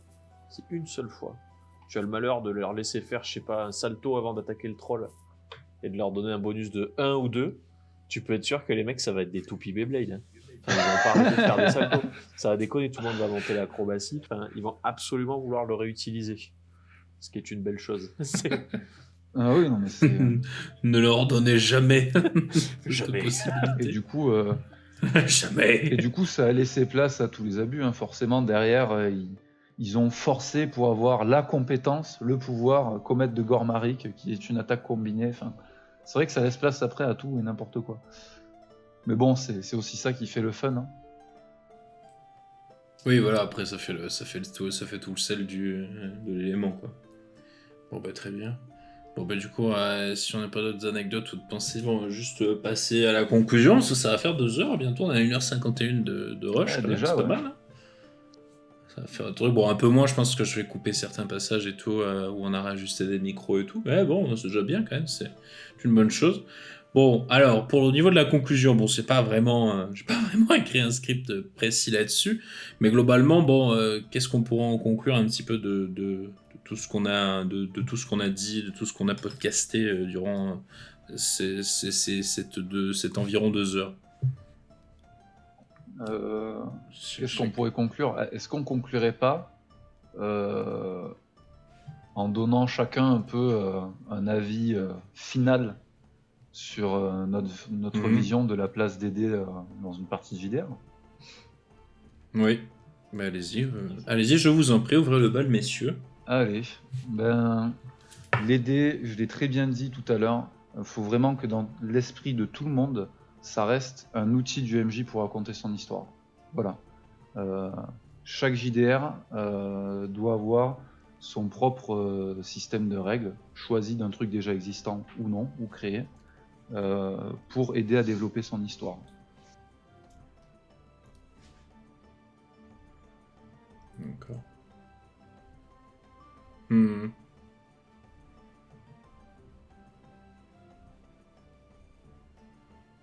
Hmm. Hmm.